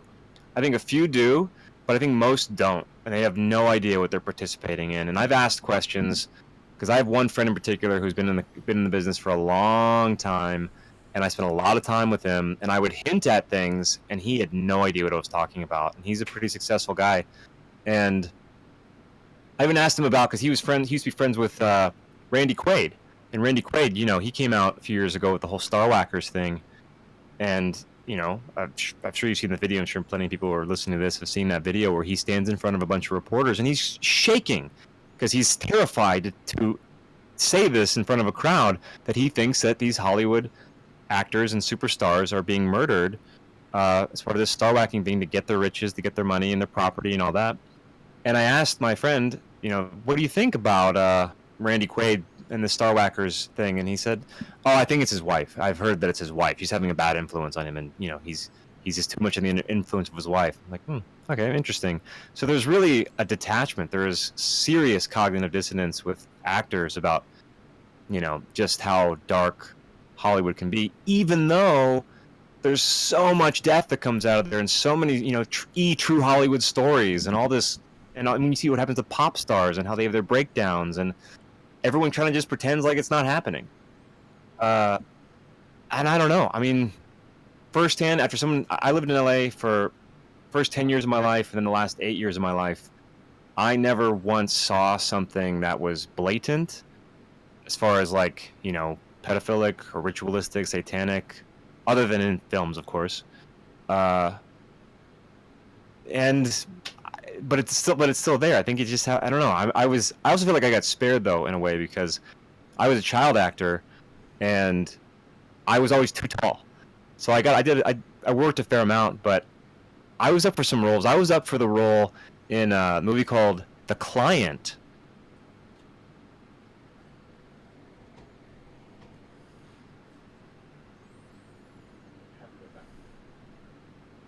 And he ended up dying of an overdose of drugs when he was in his early 20s. And I was up for the younger brother role in that movie, and I didn't get it because I was just a little too tall. And that kept happening to me, and my family ended up leaving LA, but I feel like I got so lucky that I didn't have more success as a child, because who knows what would have happened. Yeah. I think it's very compartmentalized, and very few people have any idea what's going on, and even fewer the perspective of why. You know, there's a lot of, I think, abusive children, and there's a lot of, you know, women sleeping for different opportunities, but I don't think, I'd be curious to know who actually has a sense of the occult that you're talking about and the messaging that's being pumped into culture through Hollywood. One thing I will say is I have heard some stories, because I again, the irony of my niece being mad at me for that poem earlier, I have a lot of gay friends. And I've heard stories about what goes on at some of these gay bars and elsewhere in Hollywood, nightclubs and stuff. And I think that people would be surprised to know how many famous people are actually participating in some really gay stuff. Sure. I mean, Names you of, know, names of note. I agree with you that more of the people in Hollywood are doing it for the status and the fame and the money, and don't really know the agenda that lies behind some of the things that are laid out for them to do and to participate in. That is often directed by the higher ups in the industry, and the people who are out there just seeking the fame and fortune will go along with whatever their agents or the people who are higher up in positions of power at levels much higher than them in the hierarchy that operates there than they are, tell them to do. So it's a very much a hierarchy and compartmentalization, as you would find in the military and law enforcement, etc.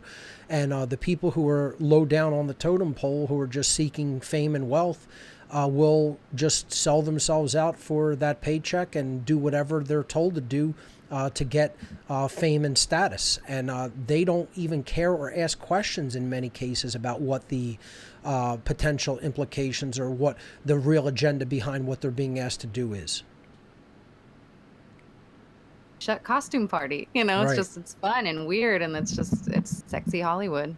And I have talked to people who have been to some of those. Yeah. But again, but in the same way that they didn't know what they're, they didn't see anything that was other than like sexual behavior that was, satanic, I guess.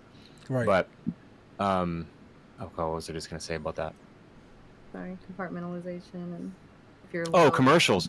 Yeah, I mean, so Sonya and I made our money as commercial actors in Los Angeles, and I thought that was it was pretty insulting coming out of graduate school and having, I had a Master of Fine Arts degree in acting, and I'd been doing Shakespeare and Moliere, and then I went to Hollywood, and they're like, all right, that doesn't matter, can you smile for the camera and sell this cheeseburger, and we'll give you $10,000 kind of thing. And I was like, what? That's not in line with who I am.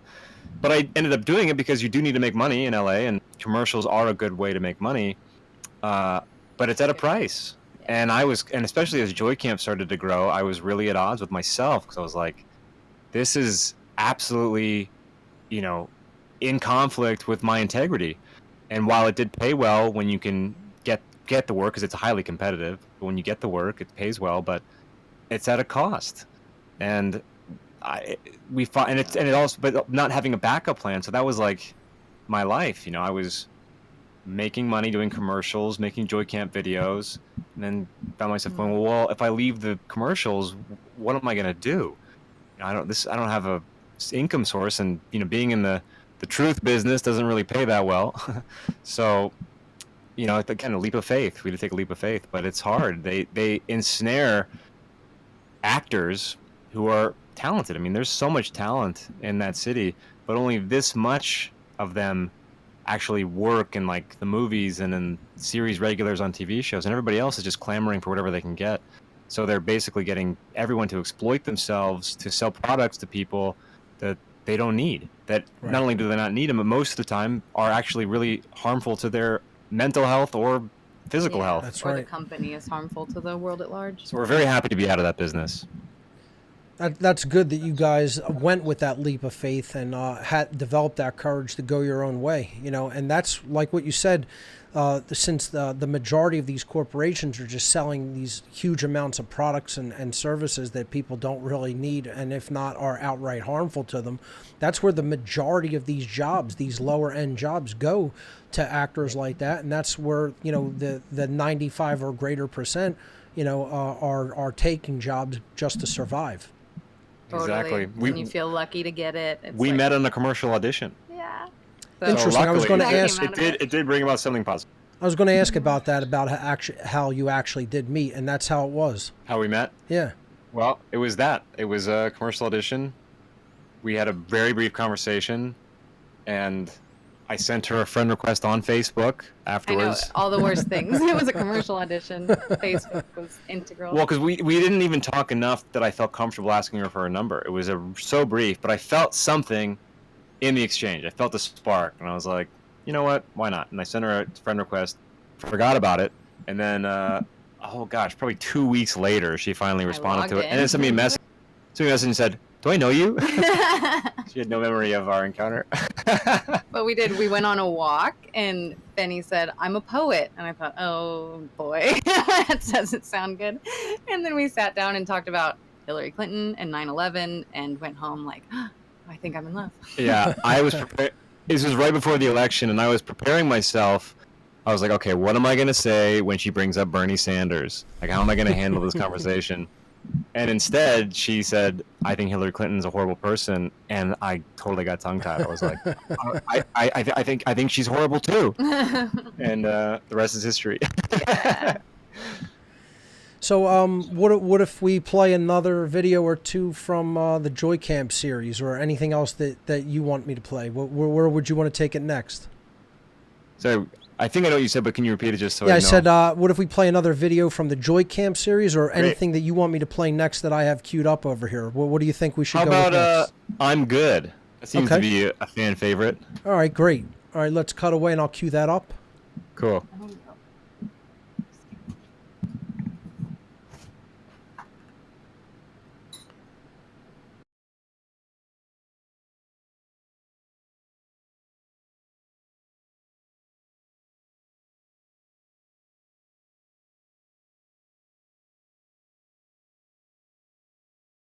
All right, folks, we have that queued up. Let me make it full screen, and there we go. Okay, we can cut to it.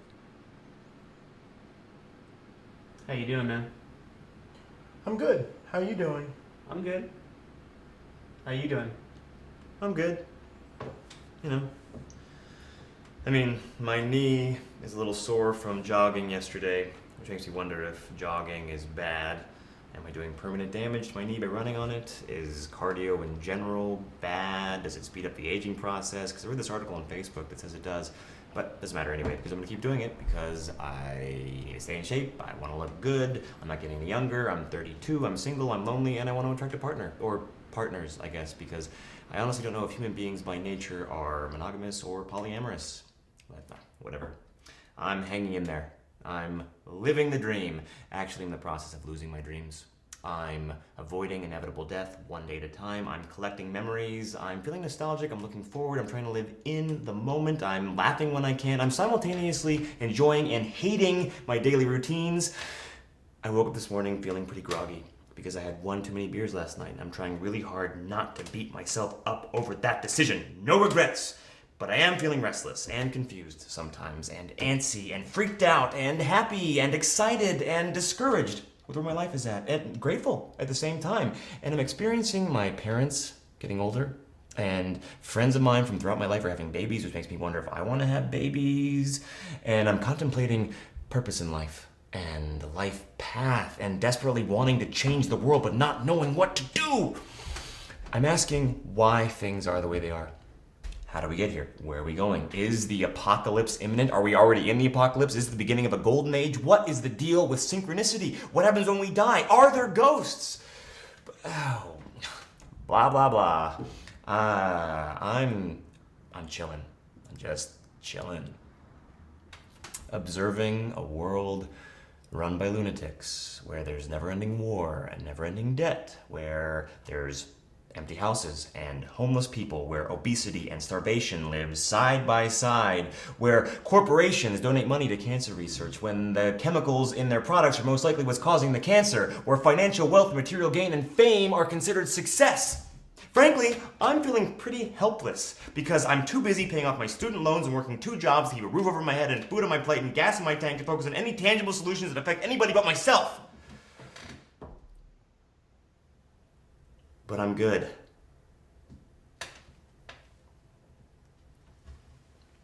It's good. Cool.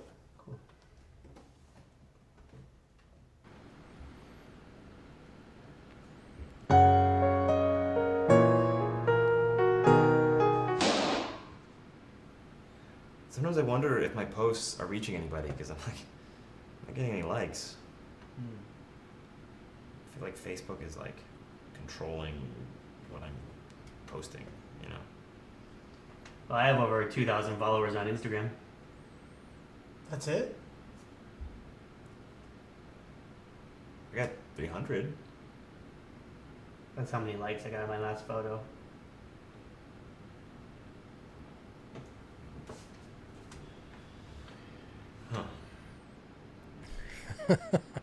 Classic. So, folks, this is what you can expect from Joy Camp. Do check them out at joycampwebsite.com and check out their YouTube channel. I'm going to go back to Benny in 1 second.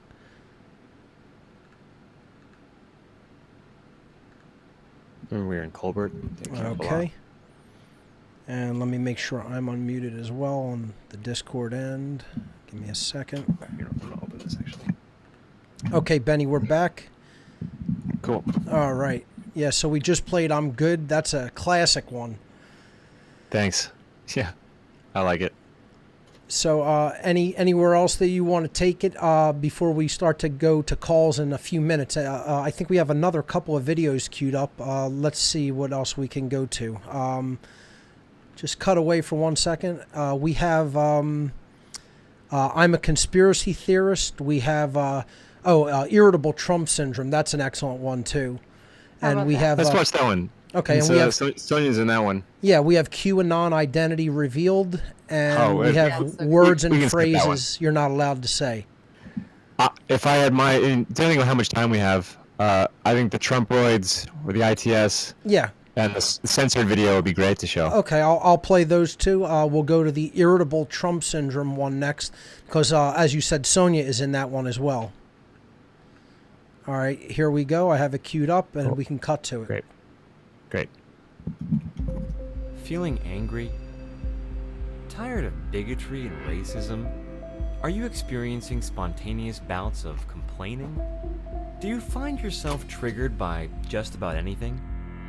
Then you may be suffering from ITS, Irritable Trump Syndrome. Also known as Trumproids. ITS is an infection of the mind caused by the rapid spread of bullshit, propaganda, and fear.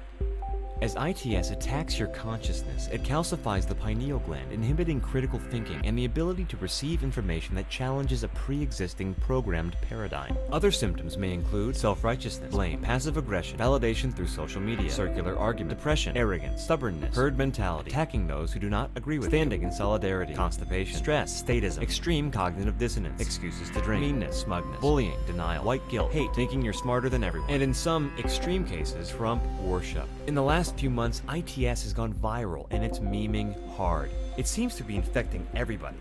Well, we're here to tell you there's hope. The cure to ITS is easier than you think. First, turn off your television and sign out of Facebook. Next, go outside. You remember outside, right? Say hi to your neighbor and listen to what he has to say. Watch out though, his kindness may surprise you. Great! Now that you've calmed the down a bit, go ahead and ask yourself some bigger questions like, what is my purpose? How can I grow and be myself to the fullest of my potential? Why does the government infringe on my basic human rights? Why is there war? Why do I have to pay to be alive? How can I leave this world a better place than how I found it? What can I do to help? By reducing your ITS inflammation, you can help reduce flare-ups in others. When my Trumproids were raging, I thought the swelling would never go down. But then I remembered that I'm the cure, and the answers I seek are within. I guess you could say I trumped my roids. But whatever you do, don't consult your doctor about ITS. This message is brought to you by the universe, Great Spirit, and Source Energy, in conjunction with Mother Nature, Earth, and all those who came before you who dared to step away from the herd and stayed woke. Irritable Trump Syndrome. Just get over it already.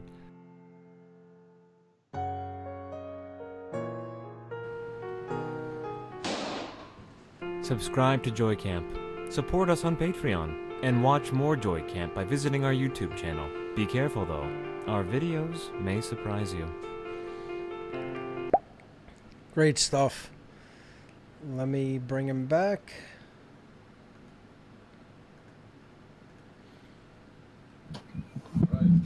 All right, Benny, we're back. Cool. Benny and Sonya. Okay. That was a great one. A lot of good acting in that one. The whole, it's memeing hard thing, that one got me. Oh, cool. Yeah. So that was Sonya's Joy Camp debut. That was the first one that you were ever in. Yeah. Cool, that's a great one. And what was the other one that you wanted to? You wanted to go with the words that you're censored. Yeah, as long as it's okay that there's some F-bombs in there. If that's all right. Oh, that's okay. You know, it's Great. you know, this is a totally uncensored show. You know, we're not on any major networks here, and we don't go over AM or FM radio, so that's fine. Great. All right. It's yeah. Yeah. This is yeah. Well, I'll let it speak for itself. Okay, I'll cue it up.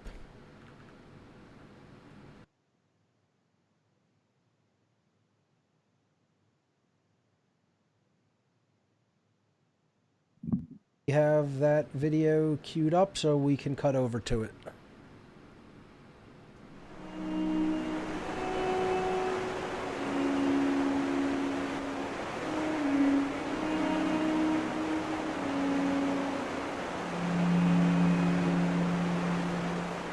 I know I need to update my iOS, but I don't have enough storage.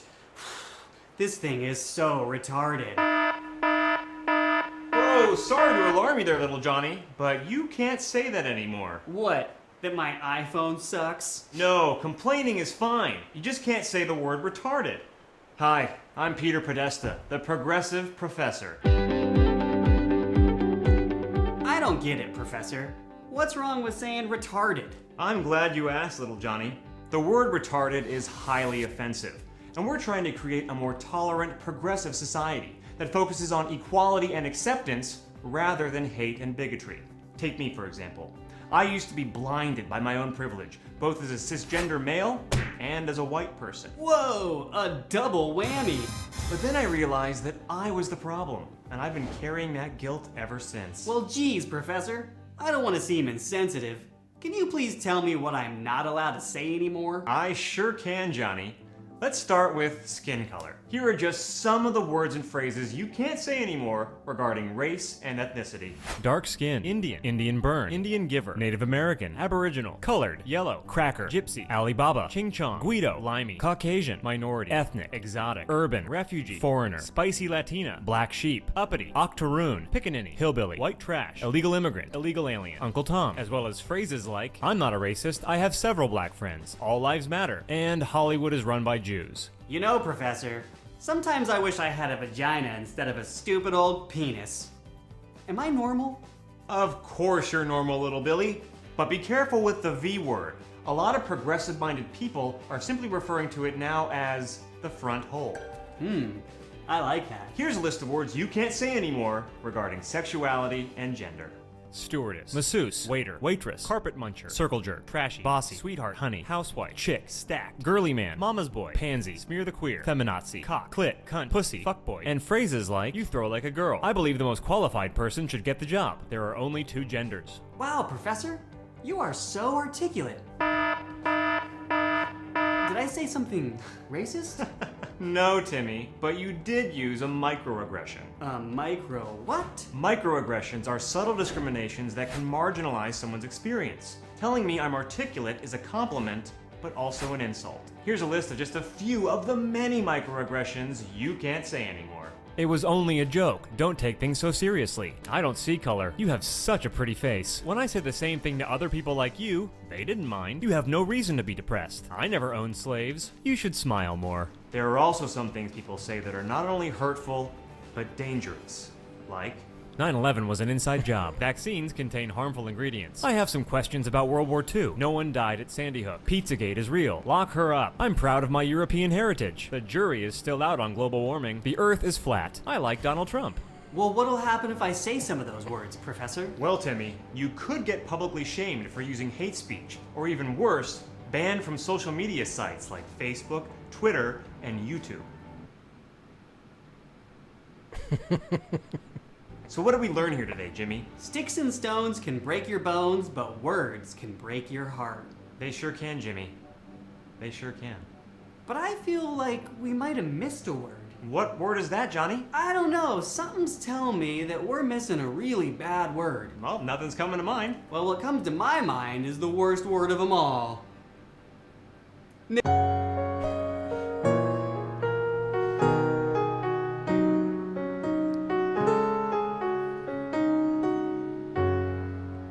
is absolutely nothing wrong with any of those words in and of themselves. They're only words. It's the context that counts. It's the user. It's the intention behind the words that makes them good or bad. The words are completely neutral. The words are innocent. I get tired of people talking about bad words and bad language. Bullshit. It's the context that makes them good or bad.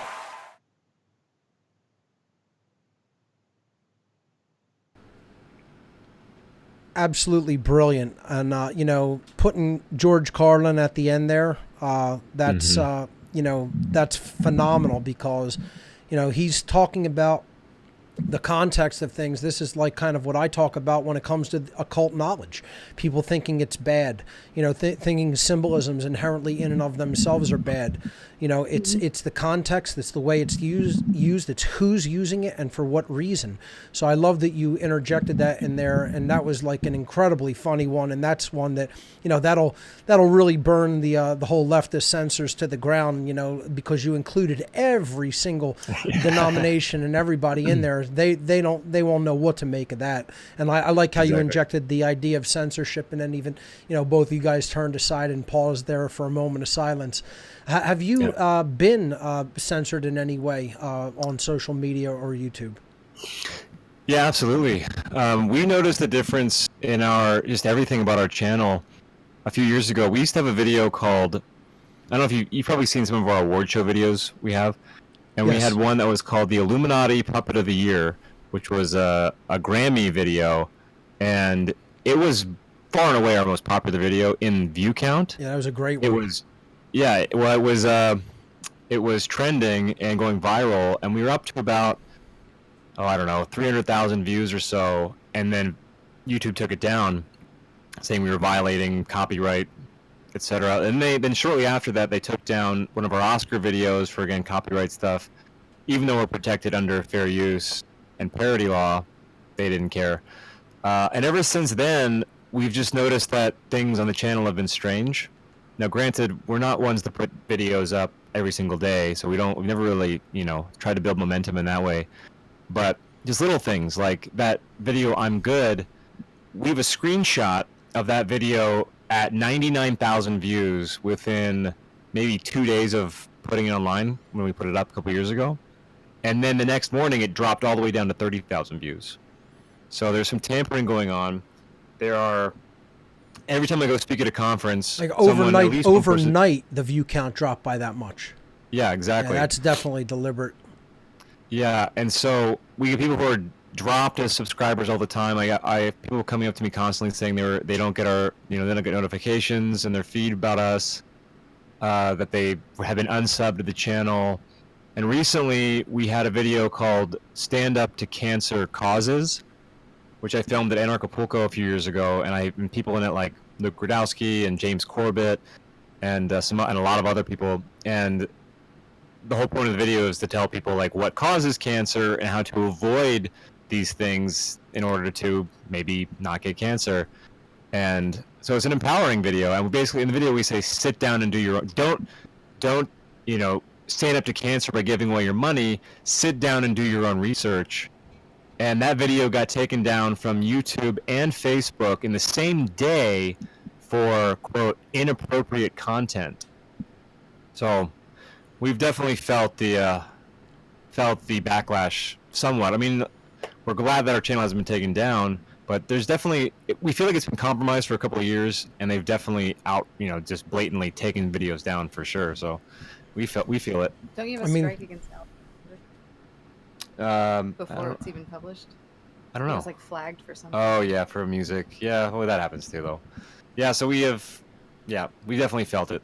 Yeah, that really sucks. I'm sorry to hear that happened. I'm very surprised and almost amazed that I haven't, you know, right now been the the target of censorship myself so far.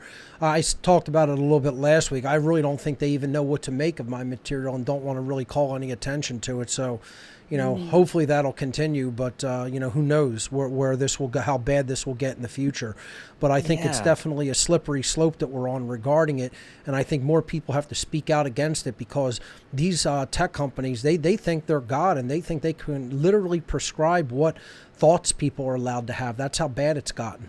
Exactly. And so I've been telling Sonya this all the time, but I have a lot of, I subscribe to a lot of other channels on YouTube. So my feed is primarily alternative-based stuff, but they always try to recommend Late Night with Seth Meyers, Jimmy Kimmel, oh my God, CNN, and Stephen Colbert all the time. Every day I get these in my feed. Like, recommended. These are recommended viewing. I've never once clicked on a Seth Meyers video, yet every day there it is, recommended for me to watch. So now I've just started reporting them every time they do it. I click a little report button and report it for either being spam or for being misleading or abusive content. And every time, I'm in spite of that, they're still putting them on my feed. Yeah. So that's I'm just the reporting. new algorithm. They'll decide what exactly. They recommend for you to watch. Trying to. So I'm reporting CNN and Seth Meyers daily for spamming me their videos. Yeah, I mean, this is what we're up against, It's like more people have to understand what's taking place and be, righteously angry about it and get enraged about it, because this is something that people should be angry about. How dare companies try to prescribe opinions and thoughts to people that they want them to have, and what they want them to watch instead of what people's actual related interests are, so they'll, and again, I may not agree with people of certain political persuasions or even worldviews. I don't particularly think that the flat earth community is on to the truth regarding, what they believe, but they should have a right to say it. I don't want anybody censored. They have freedom of speech to say what they want, even if I feel that they are not correct. So, but they should be allowed to say it. I don't particularly want that infesting groups with my name on it, because then it'll give people the impression that I believe that, so I want to try to, have the places that are my areas of the internet for my content. And that's my right. That's what you want in your home is what it's your aesthetic, and that's what you want in there. And nobody else can just throw things in your house that they want in there, so it's we should all have our own little corners of the internet, build them up like we would build a physical space up that is our own space. And, other people shouldn't intrude in there, but if they're invited in, come in respectfully, have discussion, have debate, etc. But everybody should be allowed to speak and present their thoughts and have their own unique outlet for the expression of their consciousness and their ideas. That's what freedom of speech is all about. And we have to be champions of it and really speak out against this absolutely radical censorship that's going on, and make sure that it doesn't get any worse than it already has gotten. Exactly. And they're trying to convince people that hate speech is not free speech. And ironically, though, the limit to what you can say are direct calls for violence, understandably so. And yet, more and more, the left is calling people to stand up to people in MAGA hats, for example, with violence, is show them that what they believe is wrong and that we won't stand for, Nazi takeover and punch them in the face. These calls for violence on mainstream CBS television shows, and that's allowed all of a sudden. And they don't get flagged on social media. There's a double standard there, which is very clear that it's a politically driven agenda. So guys, unless you want to add anything else yourself, or just end the formal part of the interview on whatever terms you'd like and tell people anything you want, then we could go to calls on Discord and bring in some people in the community to ask questions on Discord for you guys. I'd like to end the interview segment. Well, I want to revisit something you alluded to earlier and talk about the future of Joy Camp for a quick second. Now, if anybody's been following Joy Camp for a few years, they've probably noticed that our output has slowed down somewhat, and that's primarily because I don't live in Los Angeles anymore. So I have a friend who's been generous enough who works for an airline, who's been generous enough to allow me to fly standby under her standby privileges, services, and I'm able to go back to LA much more frequently than I thought I was going to be able to now living in Washington. So whenever I go back to LA now, I can film with Kevin and make Joy Camp videos then, but that means our output is, it's sporadic at best. So the future of Joy Camp is still going to continue, but it's going to be basically whenever we can find the time. That said, I'm now finally at a point where I feel comfortable and ready to start a new channel and a new website that's just me, because I've been doing this solo venture now for I think enough time that I feel that it's time to not confuse the issue anymore. I think that I'm going to conferences, speaking and performing, and people, they say, how can I find your work? And I'm like, well, you go to Joy Camp. They're like, what's Joy Camp? So I just want to make sure that there's a separation of creativity, so that there's a Joy Camp group, and then there's Benny Wills, the poet, presenter, what have you. So I'm launching this week, actually, before Red Pill, I'm launching BennyWills.com, as well as a Benny Wills YouTube channel, where I'll take all the poetry that's on the Joy Camp channel now, pluck it from there, put it on this new channel, and then start putting out new content on there. So I'm finally taking a leap and doing that. So Joy Camp will exist still, but there's also going to be a new wing of it, which is just me solo. Fantastic. So joycampwebsite.com, Joy Camp on YouTube, and then launching very soon, within a week or so, you would say, bennywills.com. Yeah, exactly, yeah. The goal is to get it all up by the time I go to Red Pill. And what's the date on the Red Pill Expo? Red Pill, let me bring up a calendar real quick. I believe it's the 7th, 8th, and 9th. Let me just that. Yep, 7th, 8th, and 9th in Hartford, Connecticut. There are still plenty of tickets available. I highly recommend the event. It's hosted by G. Edward Griffin, the legend himself. Yes. And we went last year, and it was awesome. And I'm absolutely honored to be the MC this year. And they have some pretty excellent speakers lined up. And if you're in, if you're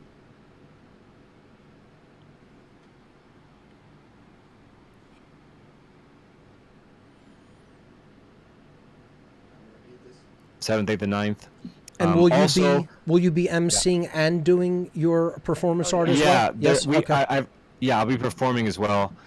Can you use a code for a discount? Oh yeah, you can use if you use code JOYCAMP, you get a promo code JOYCAMP. You get a little bit of discount on your ticket. And yeah, I'll be performing there as well as emceeing. I have a really full plate when it comes to Red Pill. I might get a haircut for it. We'll see. Great. Well, good luck at that event. I'm sure it's going to be great. G. Edward Griffin's awesome. I got a chance to speak with him briefly at Anarchapulco 2019 again this year. I've heard it's a great event that he puts on. So, I'm sure a lot of people are looking forward to seeing you perform there, and I wish you the best of luck with that event. Thanks. And then I'll also be emceeing an event called Anarchovegas at the end of July. I think it's on the 21st of July. If you're in Las Vegas, you want to brave the heat of that time of year in that city, come check us out. And then, of course, you and I will both be at Anarchadelphia. That's right. At the end of summer. That's right. Benny will be at Anarchadelphia as well. So come on out to that in Philadelphia in September. So Benny and Sonya, thank you so much. A brilliant interview, and I think we could go to the caller lines and see what the listening audience, the viewing audience, wants to pose to you as questions. What do you think? Excellent, man. Yeah, it's been an honor. Thanks. Okay. All right, let's go to the phone lines then. Just a very brief review. Folks, please don't watch if you're having your call taken in Discord, don't watch on the live stream because it will be on a delay. So you should be listening with headphones in Discord. Please use headphones in Discord if you're calling into the show in the call-in room, because it can create an echo if you're not. So we want to try to keep it as clean audio as possible. And let's go to your calls. Let's go to Essence of Anarchy. Essence of Anarchy, you are live on What on Earth is Happening, episode 210 with Benny Wills and Sonya English. Welcome. Hey, everybody. Can you hear me? Yes, we can. We can hear you for now, yeah. All right, thanks. Well, I think one of the problems we've been having earlier is that we're creating too much harmony on Discord. Yeah, that's right. Totally. And I've got two questions and then a comment, and I'll let you move on. Sure. So I've got a local radio here. My name's Jason. I'm from Southern Illinois. I got a local radio show, and I've been searching for truth music. It's pretty hard to come by. So I'm interested Is there anywhere I can find your work, Sonya? Especially, I'm interested in a natural law song, of course. Yeah. Awesome. Right now I just sing it a cappella on stage with Benny, and but I'm working with a guy here to put it to music, just so it's more, so it's something, it's more palatable and consumable, shareable. So I'm working on that as soon as possible, and it'll be on my YouTube channel and probably SoundCloud, all for free. And when that happens, it'll come up on Joycamp and BennyWills.com. But thanks for your interest, and that's my goal, is to have music that can be played anywhere, on the radio, at your wedding, whatever. All right, yeah, well, I'm definitely interested in that. Thanks. And then I got one for you, Benny. So, have you ever thought of maybe doing a feature-length comedy truth movie? Because most of the comedy films out there these days are total garbage. Yeah, I have thought about it. It would have to be the right. I'd have to be inspired. Basically, is what it comes down to. Is I have to find an idea that I'm passionate about enough to pursue it. But that's actually something I do. Yeah, what I would love to do is achieve some sort of total financial independence, so that I could fund my own movie. I mean, that's when we left Los Angeles. It was with financial empowerment in mind, because I got so sick of, pouring myself out to make a paycheck. So we're really on a quest to grow wealth in an ethical way, which brings us to this trailer living in Washington. Right. And so then I'd love to be able to return home, like hero's journey in a way, and create content for film with my friends on a large scale. If you go to our channel, we do have some short films. The longest one is, I think, it's called Spare Change, and it's about 8 minutes long. We also have we did a television pilot a few years ago, actually a year and a half before I left, or no, maybe about 2 years before I left LA, called Kill Switch. And it's fully produced. I mean, we put probably about $12,000 into it, and we planned it and filmed it over the course of maybe a full year or more. So a lot of time, a lot of energy, and a lot of resources went into it. If you did want to check something like that out, it's on our channel. It's about 15 minutes long, called Kill Switch. But to answer your question, yes, I would love to make truth-based comedy movies or whatever with my friends. I mean, that's one of my main goals, is to just keep letting this creative output continue and grow and create stuff that's really significant and memorable. So yeah. All right. Yeah. Do you want to message your contact so that we can send you stuff when it is ready to go? Good idea. Yeah. Awesome. Thanks. Essence of Anarchy. Anything else?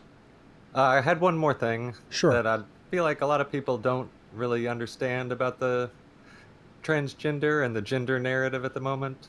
Because if you look at the Kybalion, we all have male and female mental gender, and spiritual gender is both gender. And it seems like the gender, how it's portrayed in the media, is all in the physical realm. Yes. And it's partially, I think, to prevent people from going through the alchemical wedding. Keep them focused on the physical. I think that's the most important part. And also, the AI agenda would be to totally drain gender from people. I'll chime in on that briefly, because there's some experience that I have in the whole dark occult, especially in Satanism here, actually in the state of Pennsylvania, believe it or not, where there are factions of Satanism that are outrightly promoting androgyny. And they do this because they know that the main cohesive bond in society is the bond between male and female.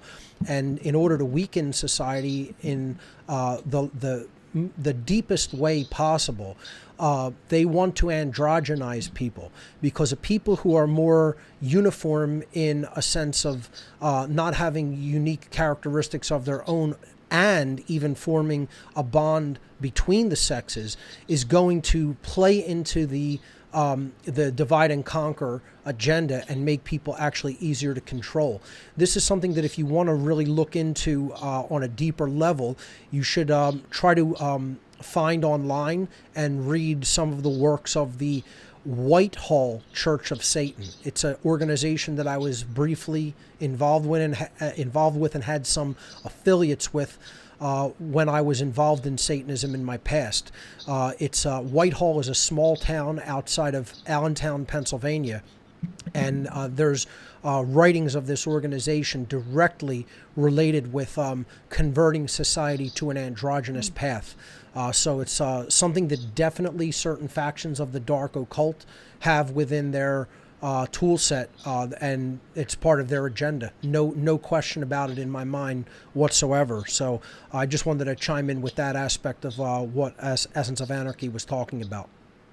Yeah, interesting. I'll check that out.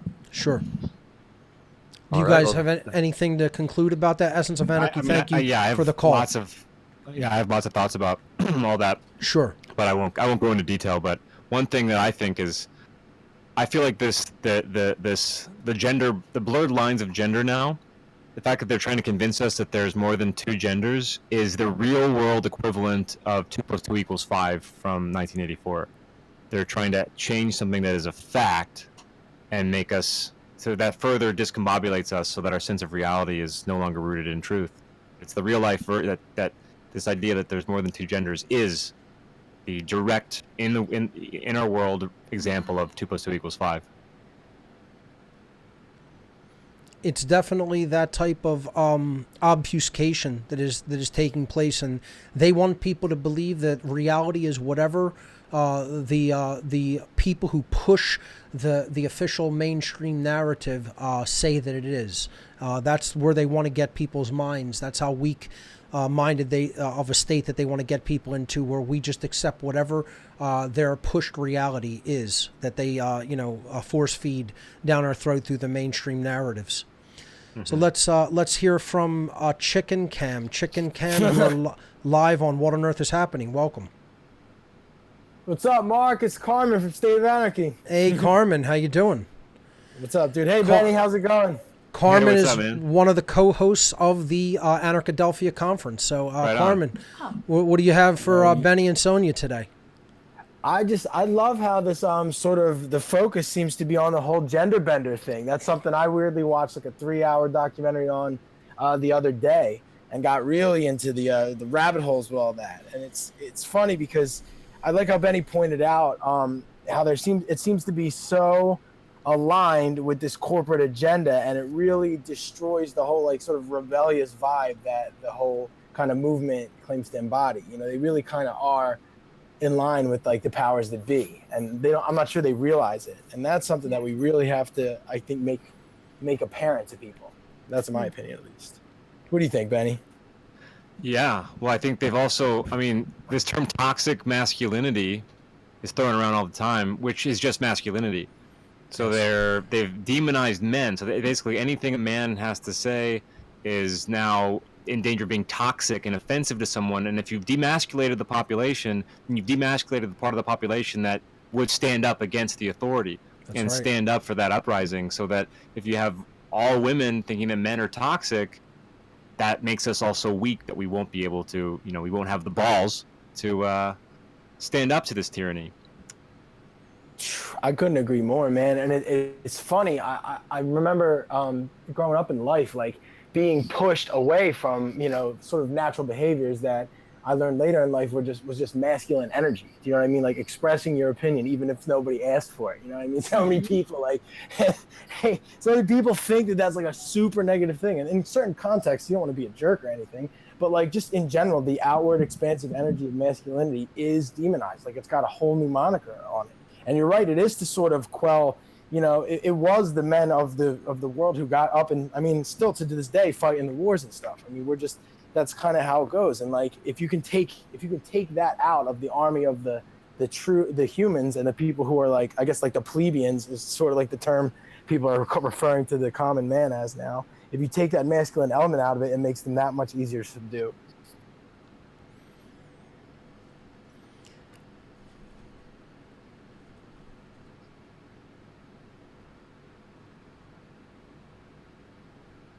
What the ideal feminine used to be, which is feminine, which is nurturing, caring, loving, soft. Yeah. And now they're fighting to be more like men, so that there's more female superheroes, and women are just as good at fighting in battle as men are, and it's all just so distorted. Yeah, and it's a shame too because they're taking them away from what is a beautiful force of creation. I mean, femininity is the womb. It's where like it's like the soil of which like future generations come from, and that is a beautiful mantle for anybody to be to hold. And like no women should be like upset that is like their heritage. Just like no man should be upset that his heritage is one of an expansive and powerful nature, and we're here to provide for these beautiful creatures that create our babies and move life forward. And it's a beautiful thing, but all this gender bender shit just tries to throw mud all over, and it drives me crazy, man. The dark occult always seeks to invert everything. It seeks to invert because it can't create. It can only really take what's there and twist and distort. So inversion of everything is part of the agenda. So you're taking the sacred feminine and turning it into the unholy feminine. So you're taking what would be a feminine nurturing nature that is there to guide and support and uplift and direct, and then you're turning that into something that is controlling, wanting power, wanting to be more like a man instead of being feminine in and of itself, in its own quality, and then also wanting control and power. And then you're doing the same thing with the sacred masculine, which is a protectorate force, something that is there to provide defense when something is attacked and harmed, when someone is attacked and harmed without right, and strength, and something that is expansive, as you said, Carmen, and continuously puts energy out there. That's the will. That's the force of the will.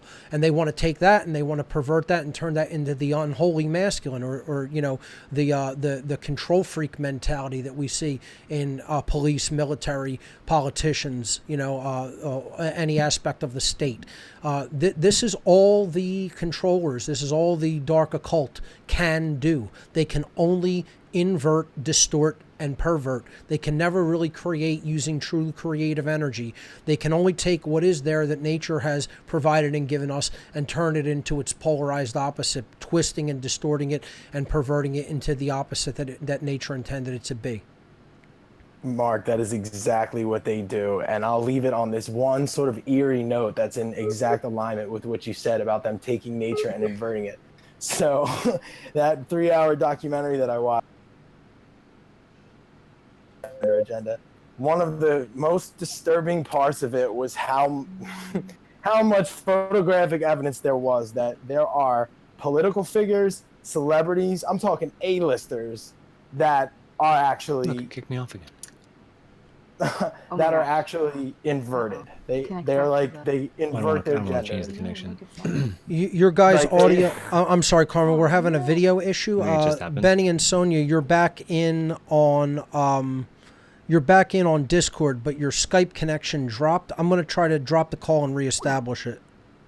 Yeah, I'm sorry about that. Continue, Carmen. I'll reestablish the call. Awesome. Well, yeah, the thing what they were doing was like certain A-list political figures and celebrities, as part of this dark occultism and part of taking nature and inverting it and perverting it, were actually mutilating themselves and their children and essentially like disguising themselves as the opposite gender. That was the premise of this video, and they were showing photographic evidence of certain prominent women displaying masculine features such as like large shoulders. They were getting into like all of these different concepts about how like the shoulder width to waist ratio and all that stuff, and it was just a very interesting and honestly visually convincing argument, and it goes in line with that satanic inversion rule, and I wouldn't put it past them. So I guess look into that if you're into the creepy kind of stuff.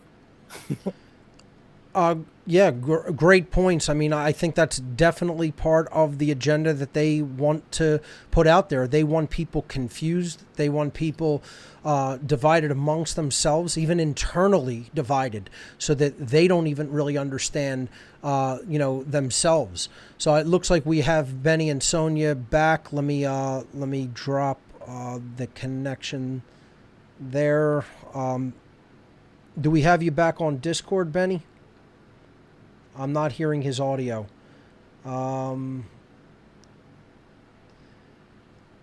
Benny and Sonya, if you could reestablish your connection on Discord, because that's how callers are going to be able to hear you. I will bring you back in there, but I'm not seeing you in the call-in room yet, so I'll give you a moment to start to launch that and come back.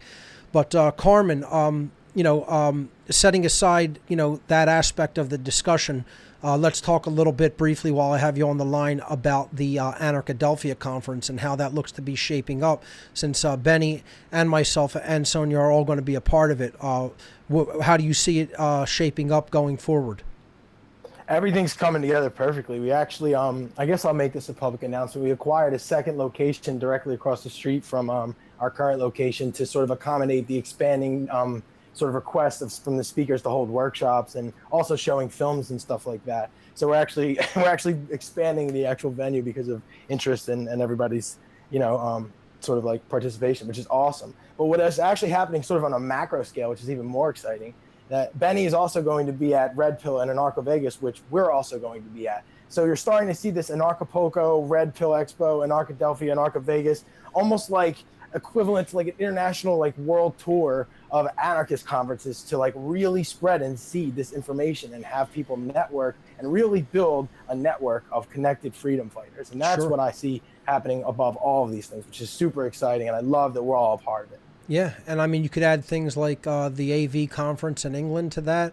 There's so many events that are bringing people together all over the world. That's why I think, the activist community should do more in this sense of trying to network people together. Again, as we talked about last week with social media, just general social influencers, people who influence society as the mavens of their communities.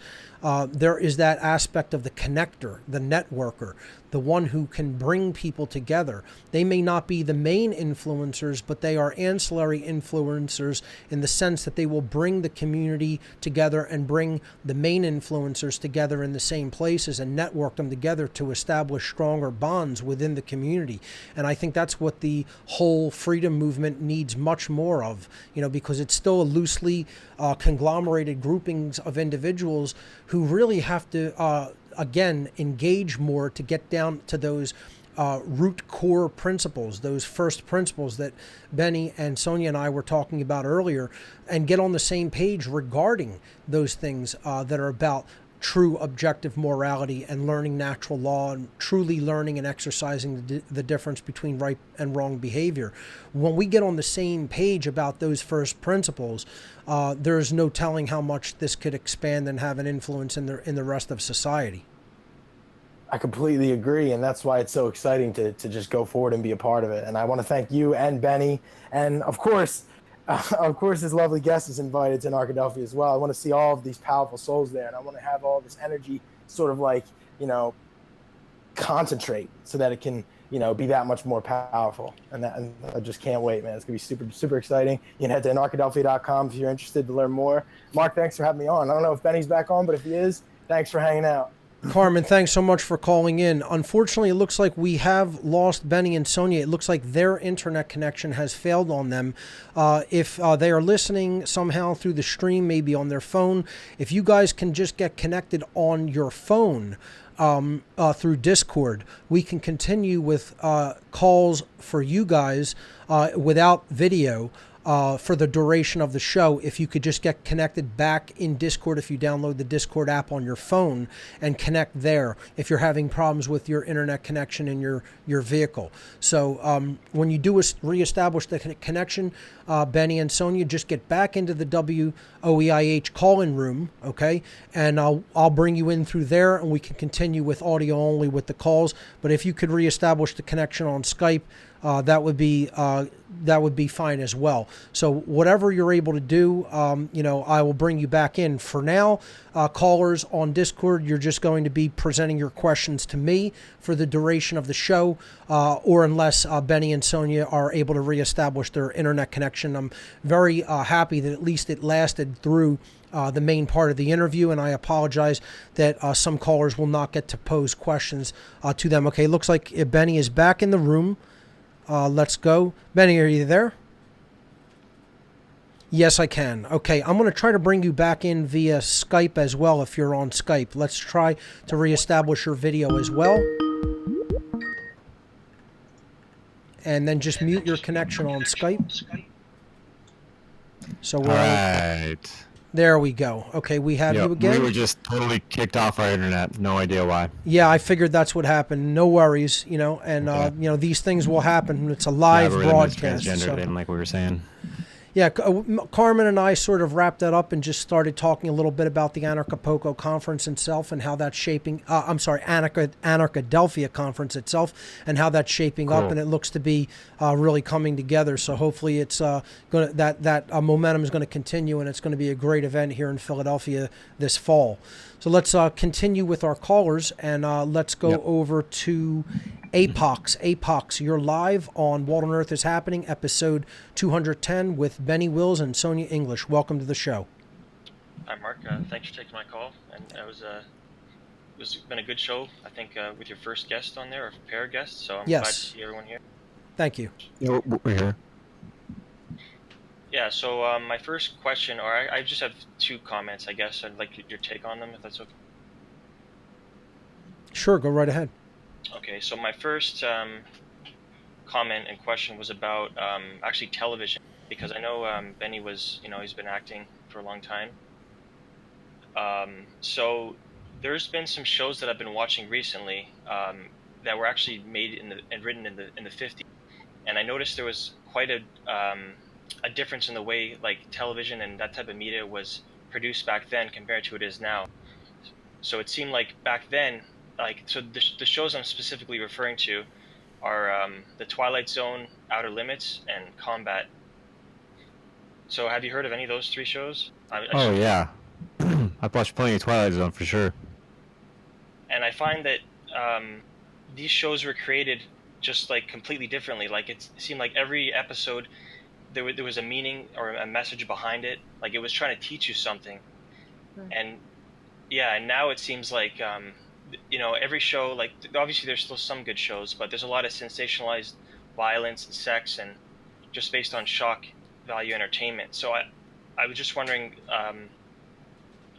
would you know why? Like, why do you think this has changed so much? Because I feel like in the beginning of when television was being written, there were some good intentions behind the messages and meaning behind the shows. Well, I think there's a real agenda to control what we think about everything, and it's becoming more and more blatant because I don't know, things are just escalating. I mean, why do they do it? So that we have an absolutely controlled narrative of everything. So that we have so everything we think about any subject, anything about history is now we have a point of reference when it comes to either a film or a TV show, and all of our thoughts are completely controlled by what we learn from the television. And I had an interesting experience that might shed light, not that I know who's in charge or whose idea this was or who's running the show, or whether it's just brainwashed soldiers falling in line. I don't know. But in Hollywood, it's very common to be a waitress or a caterer to make money on the side. And I catered for a very big director producer, and in his production office there was an event that I signed people in for, and it was a bunch of showrunners of TV shows, the biggest TV shows that are airing right now. The showrunners are the people who control the script and what the show will be about that season. We're all meeting in a room, quite literally physically around a literal table, brainstorming ways to work Planned Parenthood into the storylines. And they were doing it together so that they could all brainstorm together and not be identical, but make sure that they all threaded in how important Planned Parenthood is and how important it is that we support them and how under siege this, wonderful organization is. What's that? Sorry about that. That's all right. So anyway, that was just, that shed light on at least the mechanics of how this stuff works, because it does seem that way when you're watching television, is we're all on the same page. Everybody's talking about racism, or everybody's talking about Planned Parenthood, and here at least is one reason why, is they literally get together and decide to. Wow, that's a very powerful anecdote. Thanks for that. Yeah, just connecting dots, all of us together, I think that it really takes away from the creativity and the art form when there's an agenda behind it. Because I feel like the shows that I was referring to back in these are people coming forward with original ideas, and I guess maybe they didn't have such a stranglehold on the content that was produced. But I guess we can see it in in things like Benny's videos and your guys' Joy Camp videos, where we can actually see just like the true essence of art, rather than something like agendas being shoehorned in there with with Planned Parenthood and stuff like that. So I think it's pretty sad to hear that that's the reality of the situation. Yeah, and as far as I know, and I may be completely off base with this, but I'm pretty sure someone like what is his name, Rod Sterling? Is that his name? Rod Guy from Serling, Twilight yeah, Zone? Rod Serling. Sterling. Sorry, he had full creative control over the Twilight Zone, and I feel like that rarely happens these days. Rarely does someone have full creative control over the product that's being produced. In order to produce something, you have to acquiesce to whatever the producers want. I mean, that was one of the issues. We were making this pilot a few years ago. I mean, we got financially backed by someone who was a producer in Hollywood and really liked what we were doing, and basically he saw dollar signs. He's like, nobody else is doing what you guys are doing. Now, when we were trying to pitch it to various distributors, like we went and met FX and AMC and what was the other one, Epix and Comedy Central, MTV, and a bunch of other ones, some internet-only ones. And while everybody liked it, nobody knew what to do with it. And it was actually kind of a relief in the end, because I was nervous that if the show did get picked up, that we wouldn't be able to say what we wanted to say anymore. Because so much of what we say is absolutely contradictory to what Hollywood is putting out there. And especially now, I mean, I feel like we couldn't even pitch that show now. 3 or 4 years ago we could, because that was like when Mr. Robot was out and conspiracy culture was actually kind of like in, and now it's not. It's so far out. It's considered alt-right, white supremacist, etc. So I don't even think we would have stood a chance to get those meetings at this point. But we definitely would have been compromised had we got it produced, to a certain extent anyway. I mean, we'd have to run every idea by someone, and I can't imagine my ideas making it through a bunch of producers' approval. So, And the tide might have turned during the Red Scare, this big like communist infiltration in Hollywood that was thrown out as a total hoax. Wasn't a hoax, that there were actually people with an agenda trying to get into the narratives that were being told on television. That might have been the turning point. But even back then, I also think that there was some, nefarious things going on behind the scenes back then even. The origins of Hollywood are pretty dark from start to finish. And, they've always exploited people who are involved. And I don't think there's ever been a point where Hollywood was untainted. I think it's always been a pretty tainted industry. And, if there's ever good work that comes out of there, it's always pretty surprising. And almost by accident sometimes. I don't even think sometimes filmmakers know the amount of like important truth they're putting into their films when they're doing it. They're just like channeling it. Yeah, I totally agree with that perspective, Benny. It's something that obviously I haven't lived out there and seen it, firsthand. I've done some research into it and maybe plan on in the future talking about the types of allegorical wars that go on within creative aspects of Hollywood. Because while I agree at the highest levels, it's very much controlled by the darkest forces involved. Who have the reins of these studios.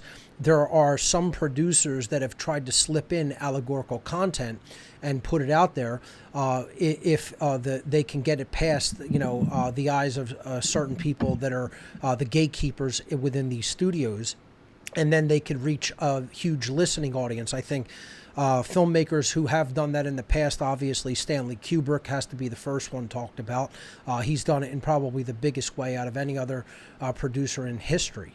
And then you have people like M. Night Shyamalan, who I think in the modern day is doing it to almost the level that Stanley Kubrick was with some of the allegorical content of his films. Then certain films you could tell are never going to make it onto the Hollywood screen because of how powerful their message is allegorically.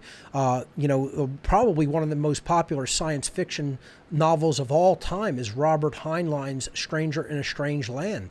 But because of the incredibly powerful content spiritually of that novel, you're never going to see a Hollywood film made about that book. It'll probably never happen. I'm very surprised that HBO has an adaptation of Pullman's His Dark Materials coming out later this year, because the spiritual allegorical content of that trilogy of novels is extremely powerful. I mean, it hit the screen in a different adaptation called The Golden Compass, and then when they knew that it was all about, the destruction of authority, that they cut the funding for the other two films, and the second and third film never made it to the screen. Yeah, well, HBO has a few times put out shows where I'm really surprised at how much truth they're putting in. I mean, True Detective, the first season is it's jaw-dropping how much truth they drop in that, as well as The Wire too. If anyone's ever seen The Wire is just rife with reality. So there's a lot of back and forth in that struggle in Hollywood. At some point I have a presentation planned in the future about the occult war between the dark sorcerers in Hollywood that are putting out the poisonous content, and the other magicians within Hollywood, if you will, who are trying to make very creative allegories to reach people at a subconscious level.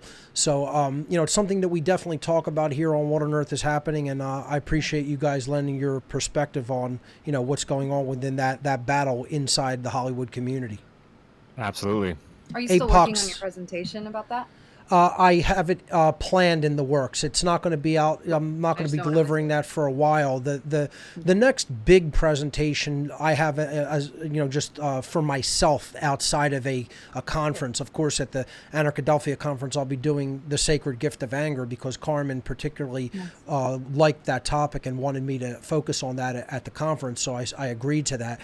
But I'll be doing probably an all-day seminar here in Philadelphia, probably early next year sometime, I'm guessing, that's going to be called The Occult Origins of Nazism and Communism. And it's something that I've been planning for a long time. It's going to be a whole lot of material where I delve into how these religions, which is what they are, they're not just political movements, but they are certainly religions, share so much in common, down to their ideology, their methodology, their symbology, even down to their dates that they celebrate in the calendar year, and the ways that they go about mind controlling the population. So that's one of my next big independent lectures, presentations, if you will. So Apox, I want to thank you for the call. Great points that you brought up. Thanks so much. Always a great caller. Let's hear from let's see who's next in the queue that's still hanging on here. Let's hear from Lioness. Lioness, you're live on What on Earth is Happening. Welcome to the show. Lioness, are you with us? You have to unmute your connection. I've unmuted There we go. you. Yeah, there I you am. go. How Sorry are you? about that. No worries. I'm You're good. live And with Sonya and Benny. Welcome. Hey, thank you so much. Hey, that was a great show. I actually, my story is so similar to theirs. I mean, I wasn't born there or anything, but I spent 4 very, very tragic years in Los Angeles. And I come from the film world, but I'm now a poet. So that was like, oh my God. Cool. I did see your message came up a little while ago. I saw it. Yeah. I was like, oh, wow. I can really make a living like being a poet. I just like the sound of that so much. So anyway. I don't make a living at it. Yeah. Right. But I do get paid a little bit, but I couldn't possibly make a living off of what I make from poetry at the moment. Anyway, maybe one day that'll change. I've been trying to change my mentality around that issue, because, I find myself repeating, I can't really make a living at poetry, and I want to stop saying that. Yeah, right? I mean, well, I have an idea about that, if you don't mind. Yeah, unless you have a question first. I don't want to. No, I have questions for later. Just go ahead. Well, so this is another part of my just taking my own finances into my own hands. I don't want poetry. I don't want to be dependent on money for my poetry, because I feel like that puts a strain on my artwork. If I get paid to perform poetry, or if anyone, after my book is published, if people will pay me for the book, that's a great energetic exchange, but it's like a cherry on top. I feel like the moment that I do poetry in order to get paid, it taints my integrity with it. So I'm making sure the poetry is something that stays pure, and any money I get from it is just extra and awesome bonus money, Yeah, I don't even write it to publish, although I do publish a lot. But if you lock me in a cell, that's what I would do, and I don't care that much about. But that said, I don't see why we couldn't create our own universe. And I was going to bring that up when you guys were talking about censorship, because in a way those two issues are kind of related. But I think we have to get ahead and empower ourselves, and find our own channels. I don't know, BitChute or I don't know what, but we need to move on and ignore this. Of course they're going to do that, right? And we know they're going to do that, and we know we're going to get censored, and we know they're cheating. I mean, it's so obvious by now. So I guess we can, just find our own.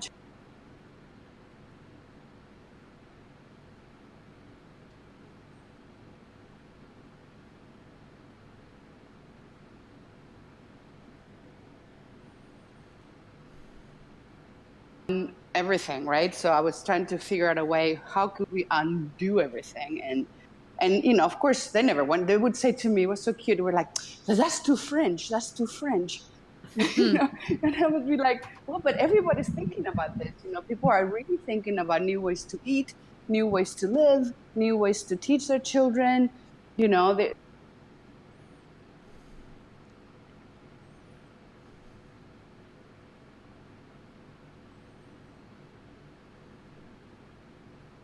So it's never going to happen through them, but it can happen through us, because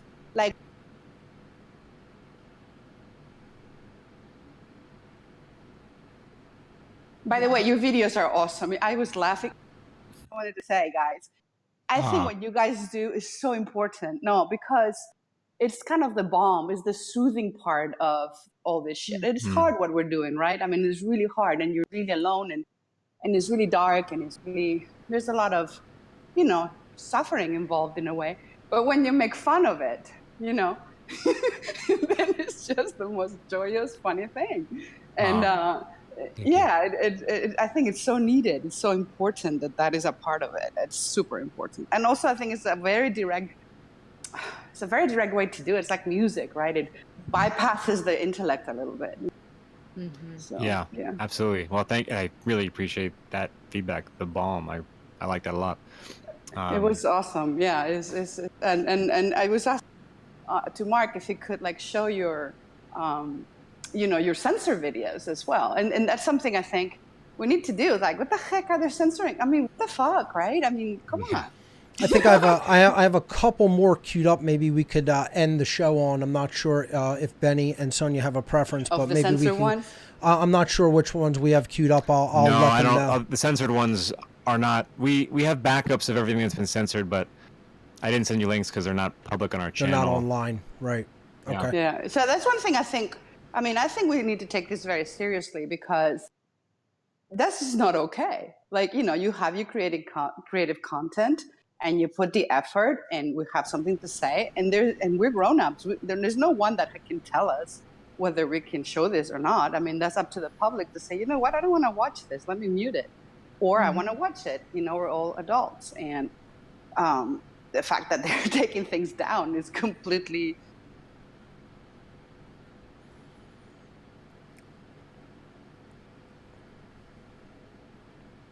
to where that doesn't happen. Yeah, Linus, I'm sorry, Linus, great points. I want to say that the censorship issue is one of the things that I think is one of the hot button issues that could lead this country down a very dark path of potential even war.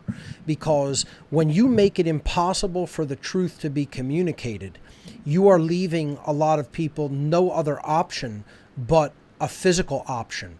And again, I've been trying to bring the truth to the table regarding what's taking place in our world and in our communities for the last 12 years, for the very reason that I want to see that eventuality averted. I see it inexorably leading to that space of conflict and bloodshed, quite frankly. And that's not fear-mongering. That's not talking trash. That is looking at historical patterns honestly and openly and realizing what they are going to lead to socially. And if people think that that can't happen, they're extraordinarily naive. They're seeing the world through rose-colored glasses and don't understand the powder keg that America could potentially become and already really is becoming. The censorship thing is going to lead to that. And people will say, oh, it's all controlled. It's a dialectic. Yes. Again, I've said many times in the past, I understand that they're trying to push things toward that direction. But that doesn't mean that you can let the manipulated walk all over you. See, only one side of a dialectical conflict needs to buy the lie, the illusion, for the conflict to kick off and start to become successful. Because it's like, what are you going to just say? Oh, well, it's all mind-controlled people. I'm just going to let them take my rights and walk all over me because they bought into an illusion. Well, no. The people who don't want their rights taken and want their sovereignty maintained and protected are going to say, I know that you guys are under mind control. I know that you're totally manipulated and brainwashed, but we can't allow you to do what you're doing.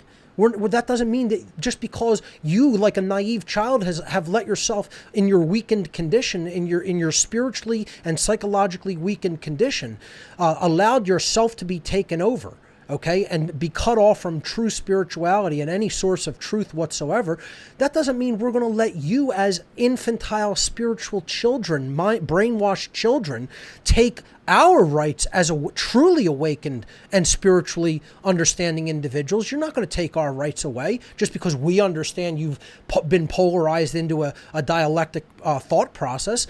You know, it's so that's the whole idea, is that we have to stop it, nip it in the bud, and stop that manipulation from happening up front.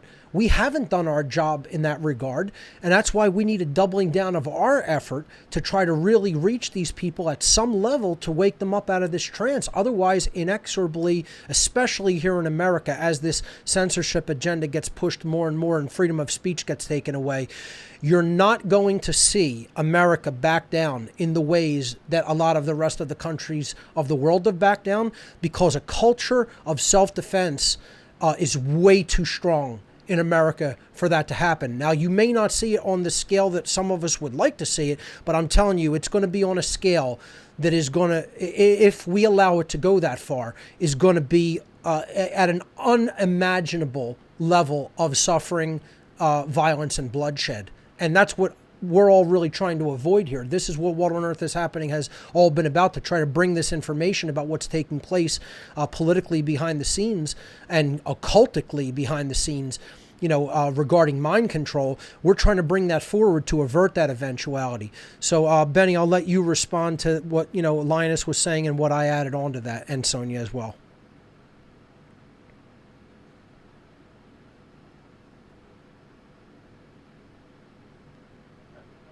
Consolidate what I'm thinking. Do you have something to say?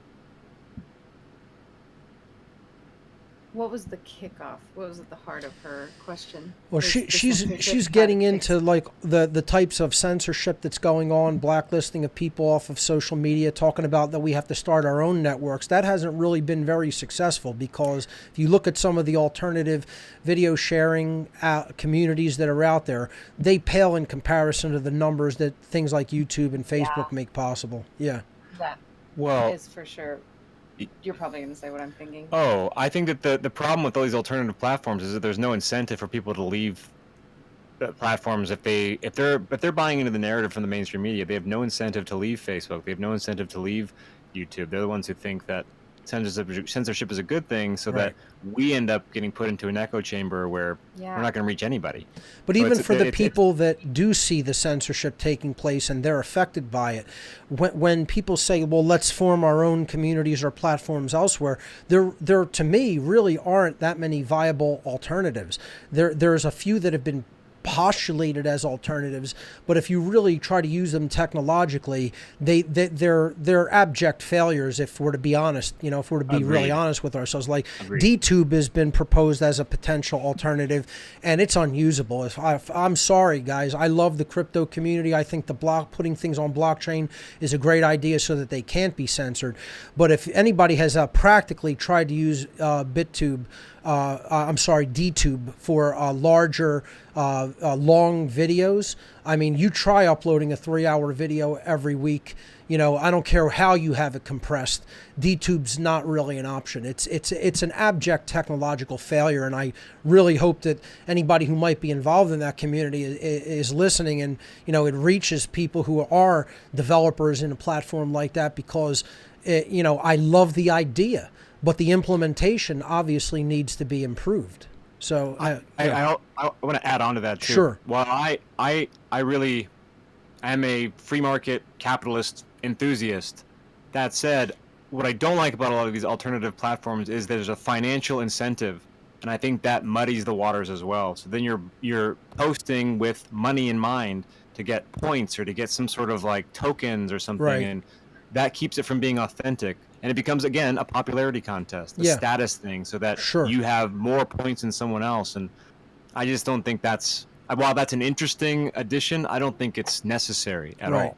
But even for people that are just using it to get a message out there on an alternative platform other than the tech giants, video sharing sites like YouTube, if you've tried to use it technologically, it's really not a viable solution. Something also like what Mike Adams, the Health Ranger, put out with his Brighteon platform, which was originally real.video. It's a technological disaster as far as I'm concerned. I mean, I like him. I like his work. But the platform it's not a viable platform as far as I'm concerned, and it pains me to say that, because I'd like to support it, but it's like, and also there's no viewership there. It's like, I'll put a video up on YouTube, it'll have 1,000 views in less than an hour. I'll put a video up on Brighteon, and in a month it won't have 10 views yet, because no traffic is being driven to that platform from anywhere. So it's like it's very difficult to gain traction, and we have a monopoly/trust in the form of the tech giants. YouTube constitutes this, Facebook constitutes this, Twitter constitutes this, and in many ways Apple constitutes this. So I think that. Yeah, and Google, of course, as well, especially under the search platform. Although there are some viable alternatives in the search aspect, they do have a lot of monopolies in other ways in web services. Amazon as well when it comes to selling items online. So this is all about like how these tech communities are consolidating power. It's the same way governments consolidate power. They're doing this in the technosphere.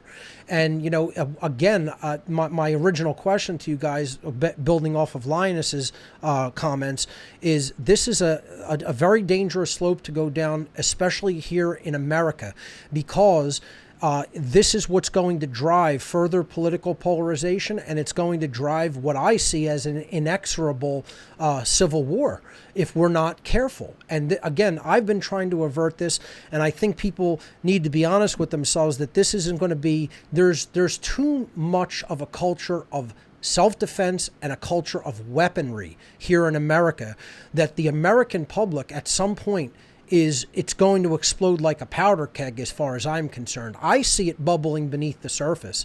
It may not be overt, especially in urban environments, but you can see in other places the anger that's bubbling beneath the surface.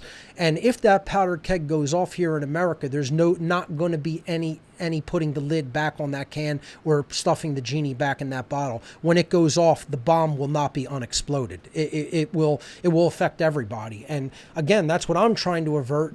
And I don't know if you guys have anything to add to that whole dynamic or how you see that going as far as censorship is concerned. Yeah, well, to piggyback on that, I like what Mike Adams said, actually, in something that I saw a few months ago. He said, do not shoot first. What they're trying to do is provoke us, those of us who are the resistance against this, who are who are gun owners and believe in protection.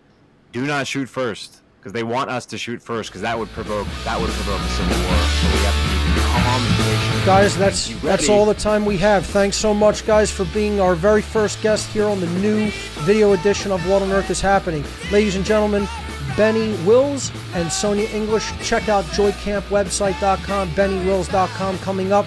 Ladies and gentlemen, you've been watching What on Earth is Happening. Government is slavery. We'll see you right here next week.